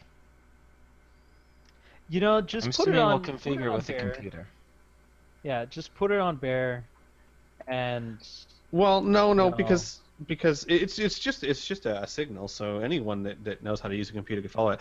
I just realized that I wouldn't mind going down with you guys either, because if we run into trouble, the more people we have on the ground, the better. true, very true. But Al's gonna also wear body armor this time and take his medical gear, because he's had bad experiences of trying to treat people in that power armor in the past. Yeah. So you're taking regular body armor then? yeah, I'm gonna take the light body armor and the bracers. Okay, great. So we have a plan. So the people listen, it'll either be August or Patrick. Right. Who do you want keeping an eye on the bug? Why don't we have August do it? That way Patrick's free to do, unless you want to, Piph. You know what? I don't want to bother. It all depends on how much August it really wants to do it, but He's fine doing it. He doesn't care. Patrick will give a short thanks, and he's going to sit by him, but he's going to generally be like staring out wherever they may be, and he's going to be quiet for a majority of the time, but every once in a while he's going to lift up a hand and move it from side to side. Okay. So if we have a plan, I'll just continue explaining things along. If that works for you guys, feel free to use your little plus signs to pause me while I'm doing this. Sure. But Bear, Tom, and Al are on the ground, while the rest are on the Rhapsody. Before, oh, wait a second. I'm afraid some trees are going to have to get broken, because how is Al, Tom, and Bear going to get off the Rhapsody? Yeah, they do have to land. Yeah. Okay. So if you guys are fine with that, I can add that into my description. Sure. So you hear the crushing of wood, and Tom, you can definitely feel a few fires starting nearby as the engines burn some trees as it descends. The trees that aren't burnt, the ones that are near the rear of the Rhapsody itself. Just a cacophony of crunching, splintering noises as you descend. And as you open up the cargo bay so Bear and Tom and Al can leave, when you leave, it just looks like just splinters and chunks of tree everywhere being flattened. Alicia makes a comment in the cockpit, near the cockpit, where August and Patrick is. She says, I don't think we can do too much of that. She says, I don't think there's any significant damage, but, I mean, I don't know, a tree just has to get in some little nook and cranny and it could... She says, wait a second. That doesn't make any sense. And she looks over to Patrick and she says, there's a reason why I'm not a mechanist. I'm just piloting this stupid ship. Alicia was like, "Oh, like what if like a branch or something gets inside of it?" And then she realized this thing is in space. It's probably vacuum sealed. So she It kind would of be just a gets damn impressive tree. exactly. So she kind of just gives an embarrassed look. Um, and later on, she confides to Patrick, and she says it was just nerves of hearing that much noise rub against the ship. She's never had to worry about that before. That's the sound like of a crash, really. Suffice to say, Al, Tom, and Bear depart the ship, and the Rhapsody once again hits the sky. August confirms that the tracer bug on Al or with Al is working, and you're able to follow the trail that Peyton and the two Dyan left. There you make excellent speed because there not only was indeed Peyton kicking up a storm, and there are signs of it everywhere, broken branches there, slicks of mud, skid marks, flattened grasses. But once again, the three of you, much on closer look, can see sections of the grass are indeed singed. Now it's singed and they're not still afire, so it doesn't trigger your senses, Tom. Okay. But it doesn't take long to follow him. The three on foot travel for about 30 minutes at a pretty brisk pace. Bear only needing to stop once or twice to confirm the trail, and the Rhapsody floats on high overhead above the tree line. It is after that. Oh, wait a second. I have a picture for this. Whoop! That kind of gives you the idea of the density and the look of the woods, of these Appalachian woods, from a ground perspective. Soon, as the three of you travel through the forest, you spot a little bit of movement and the tiniest glimmer of sun shining off metal. From the bird's eye view, you can definitely see now it appears that a ton of vegetation has been caked around your behemoth, purposefully. But the roof wasn't nearly as protected as on the ground, and from the highest point, the Rhapsody is able to spot the behemoth lying there. From the ground, however, after that little spark of metal way off in the distance, is probably about 200 feet away. It's far, far through a bunch of trees and bushes and vegetation. You also see the movement of what appears to be 4 more of these Dyan creatures mulling around. A huge mass of what is the covered behemoth. Fantastic. Unfortunately, people from on high aren't able to see them. They're able to see the top of the behemoth, but only the individuals on the ground are able to see the 4 Dyan. Tom will radio up to the behemoth that we have 4 more Dyan.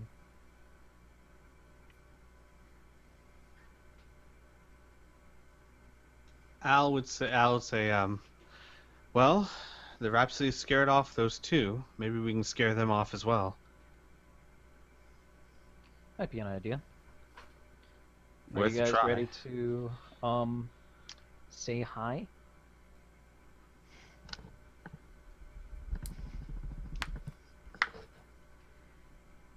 I guess No? Yes? Patrick's not there. That's what you get from I'm Patrick. saying over the radio so you can respond. Yes. Don't be smartasses to each other. Tom is saying it over the radio, and you're in the Yes. cockpit, so you can hear that question. Yes. Okay. Al, are you good with going Oh, up yeah. and approaching? Okay. Well, how about we stay here before and let the Rhapsody go say hello first, and then Okay. that way they don't fire at us. Hopefully. Okay. Alicia says, I don't got a visual up here. Should I just start firing the main cannon? No, the idea hopefully is fly right over the behemoth, and hopefully, like the other two, they'll run when they see big giant Rhapsody up above them. And if you need to, fire a warning shot. She says, so just break through a bunch of the trees? Well, you shouldn't have to break through the trees. Perhaps just fly to where you're directly overhead the behemoth. If you block out the sun, they'll look up to see why.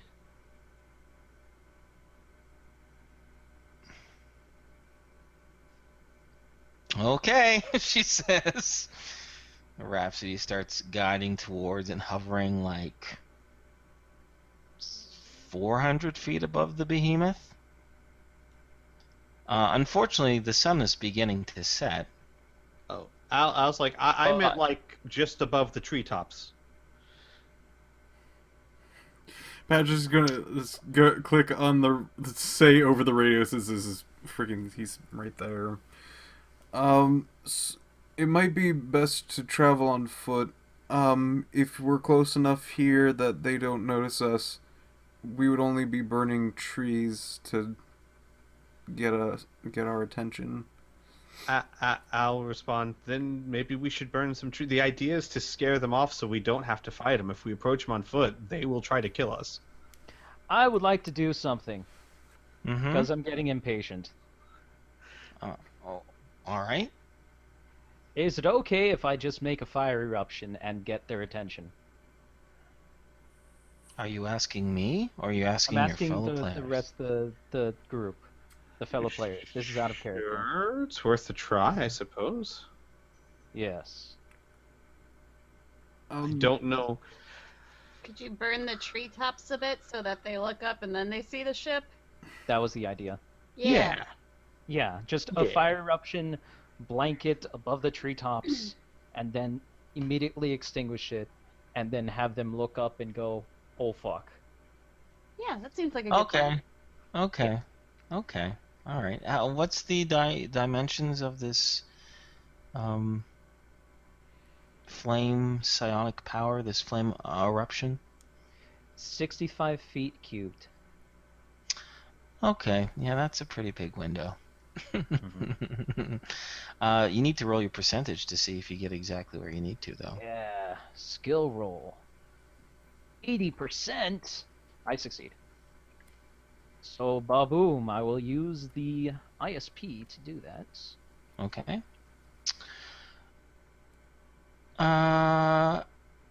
You have to step a few more feet closer to get a visual on where exactly you need to put the eruption, but not close enough that these figures moving in the distance appear to notice. Mm-hmm. Fire hits the sky, and they all turn around with the shock, and after a few seconds it goes. And interestingly enough, the Rhapsody runs pretty quiet, especially when it's hovering. Although it's not whisper silent, it is not jet engine, that's for sure. When it's racing, when it's going Mach speeds, of course it makes a ton of noise. But when it's just kind of floating there, not so much. Suffice to say, they do finally, they look up where the fire was. They see the Rhapsody. Give me a moment.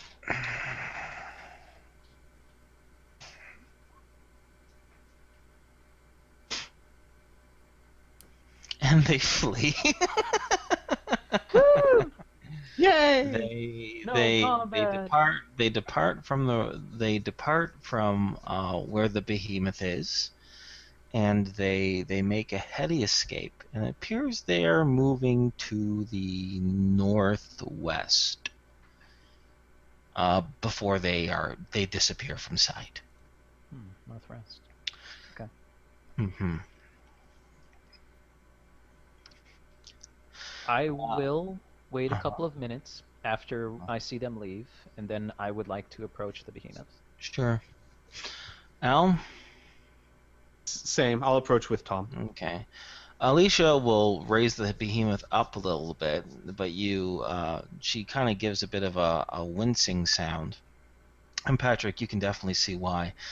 The top of the behemoth itself looks like it's been damaged significantly, and the turret that you had on top with the railgun is completely missing. You approach the behemoth, and you see it's descended onto the ground in its kind of parked position. And it appears to be covered from top to bottom in a litany of mud, sticks, and vegetation. Whoever did this hastily, but did a pretty darn good job. If it wasn't for a small mistake here and there, you probably wouldn't have been able to spot it so far away. But in the setting sun, the little glint of light did give it away. The behemoth is in pretty rough shape. The good news is that both entrances, both its back cargo bay and its main entrance on the side, do not look like they have been breached. It is still sealed tight. And you will discover that the keypads to open up both of them are also still intact and still have your original codes. You are able to get access to the behemoth. This also confirms that the behemoth still has power. Its nuclear reactor is just fine. What isn't good is that it appears to be abandoned. Not a single soul is in sight, both inside and outside the behemoth. The behemoth's right leg is nearly destroyed. Now, it's not blown off, but the structural damage is immense, and it is completely non-operational. Its main body, so it essentially has 0 MDC. The main body, both the upper and lower decks, only have 1/4 of their MDC left. And the remaining leg and the 2 arms have half of their MDC gone. Jeez. The railgun, as I mentioned, the turret is completely gone, and the exterior sensor systems, especially the radio emitter, appeared to be blown away. Can I roll a demolitions check to see what kind of damaged weapon did this, maybe? Sure, you can give it a shot. All right. Oh, hang on. I have a macro. Let's just use that. Succeed by 30. Although demolitions won't be able to diagnose all types of damage, only explosive damage used in demolitions, you can confirm the right leg, especially the lower half of it, appears that it had sustained some of its damage by high explosive detonations, not as large as missiles. If you had to hazard a very educated guess, you'd assume it'd be some sort of hand grenade. Okay. Well, then we have a choice to make. First, Bear, do you think maybe you could track the people by their scent, or maybe some other way?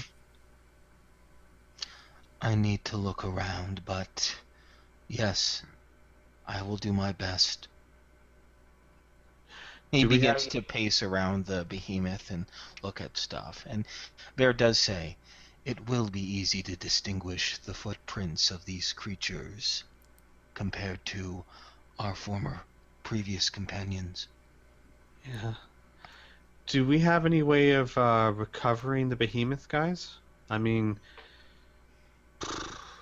this is pretty dense forest. In fact, and I'm assuming, like, is there like a trail of destruction the behemoth was leaving?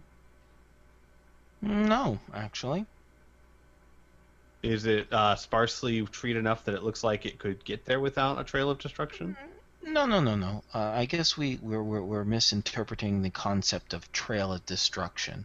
Are there a few trunks that have been shifted?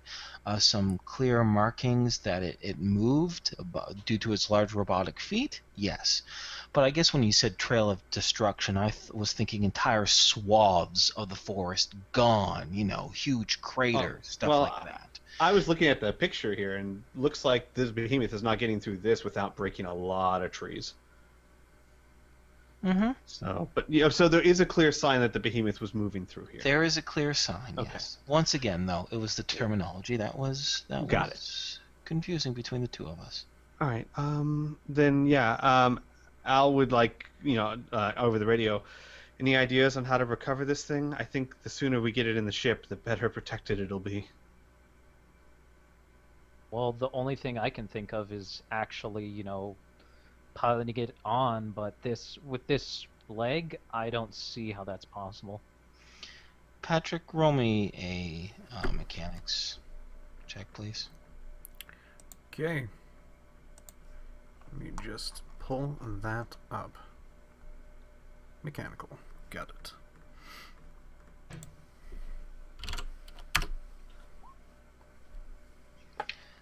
The behemoth is fixable, but it will take time. It is not mobile. The very fact that the right leg is completely damaged and the other one is significantly so, it cannot bear the weight and be mobile on its own. Well, unless we can pick it up, it's not going to move on its own yet.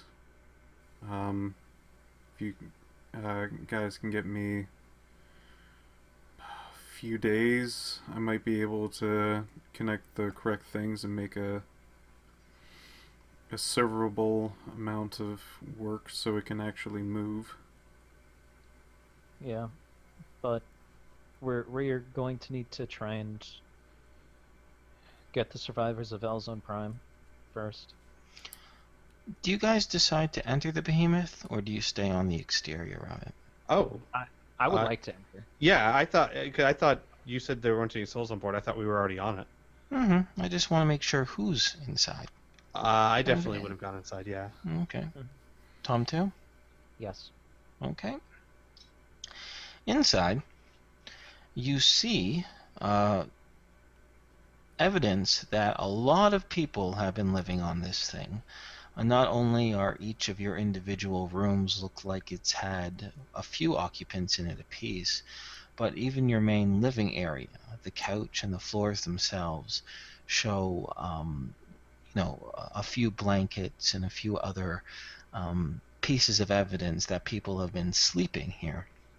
In addition, you see in the kitchen area long strings of pork and goat meat that appears to be freshly butchered, hanging by, in addition to large jugs of milk and fresh water. Most of what you had stored on there is gone, with the exception of the light labor robot and a few of the miscellaneous small things. The big things that are missing are every suit of additional body armor and every single weapon. And all the eclipse that were originally stored on the behemoth are not there. Including the Mystic Power Armor? Mystic Power Armor is still there. Okay. You notice that it's tucked away, like it has clearly been moved. It was in the storage bay, and it's now actually in one of the rooms, kind of propped up on one of the sides. It appears that someone was trying to put Like someone clearly has been messing around with it, but it's not damaged. What about the hover cycle? No, there's no hover cycle. You did? I thought the hover cycle blew up. We bought a used one to do that. Hover yeah, cycle's still there. Okay. Oh, okay. Wait, you bought a used hover cycle to blow up? Yeah, we bought a used See, hover cycle just for the purpose of. I'm not gonna lie. I'm a little confused then because I'm looking on your. I've looked through your group loot, right? And there's a big section there that says left on the behemoth, and I don't see a hover cycle there. Right under on Al's items kept to keep on Earth. Yeah. There's one separate in each of your categories. I didn't know that. Yeah. I thought I didn't know you guys had your own separate stuff. Okay, no, that's fine. I just didn't know. Then yes, that's still on board too. Okay. One time we're gonna have to clean up this Google Doc. It is immense, and I think there's a lot of repetition in this too. Yeah. So yeah. Anywho, regardless, I'm gonna end this session with one last tidbit of information, which is by the time it takes for you guys to kind of take a look around the behemoth, see what's going on and whatnot, Bear would approach, and he'd also say this over the radio too, so those in the Rhapsody would know. And he says, I think I found their trail. A dozen or slightly more human feet moving to the north. Very easy to track. They weren't hiding it very well. Fresh, too. All right. Within a few hours, probably. Okay. Hopefully we can save them. And that's how we'll end it. Dun dun dun. Yeah. So Unless you guys have any final questions. yeah, I'll go through and amalgamate all the group items left on Earth. and all Sure. that. Yeah. No. Sorry. Yeah. I. No. It's no big deal, right? But Yeah. you can understand my confusion. Oh yeah, I I know. hope. I mean I have stuff that I left on Earth for my personal stuff. Yeah, Okay. Yeah. I thought we all did. I did not realize that. I remember, and I could have maybe remembering wrongly, right? Is that I remember when we did that like 4-month period before you guys blasted off. I'm like, okay, guys, let's make a section, and you just put everything that you leave on Earth, so we know what's going on Earth and what's going into space, right? Yeah, You know, I it guess you guys could have been. Yeah, no, it could have been just that. Like and I probably would have taken it as make a section under my stuff. Yeah, but so it that's could all have it been. was. Yeah, that's probably It's a good old-fashioned miscommunication, right? Mm-hmm. I think my favorite part of the session was them throwing the rifle at Mila, and she tried to grab it with her blaster arm. That was fantastic. Punk. Yeah, no. Good old ones. Good old ones. You gotta love them, right? Mm-hmm. Well, I think that'll be it for this session. I'd like Sweet. to thank everyone for watching, and goodbye. Bye, everyone. Bye.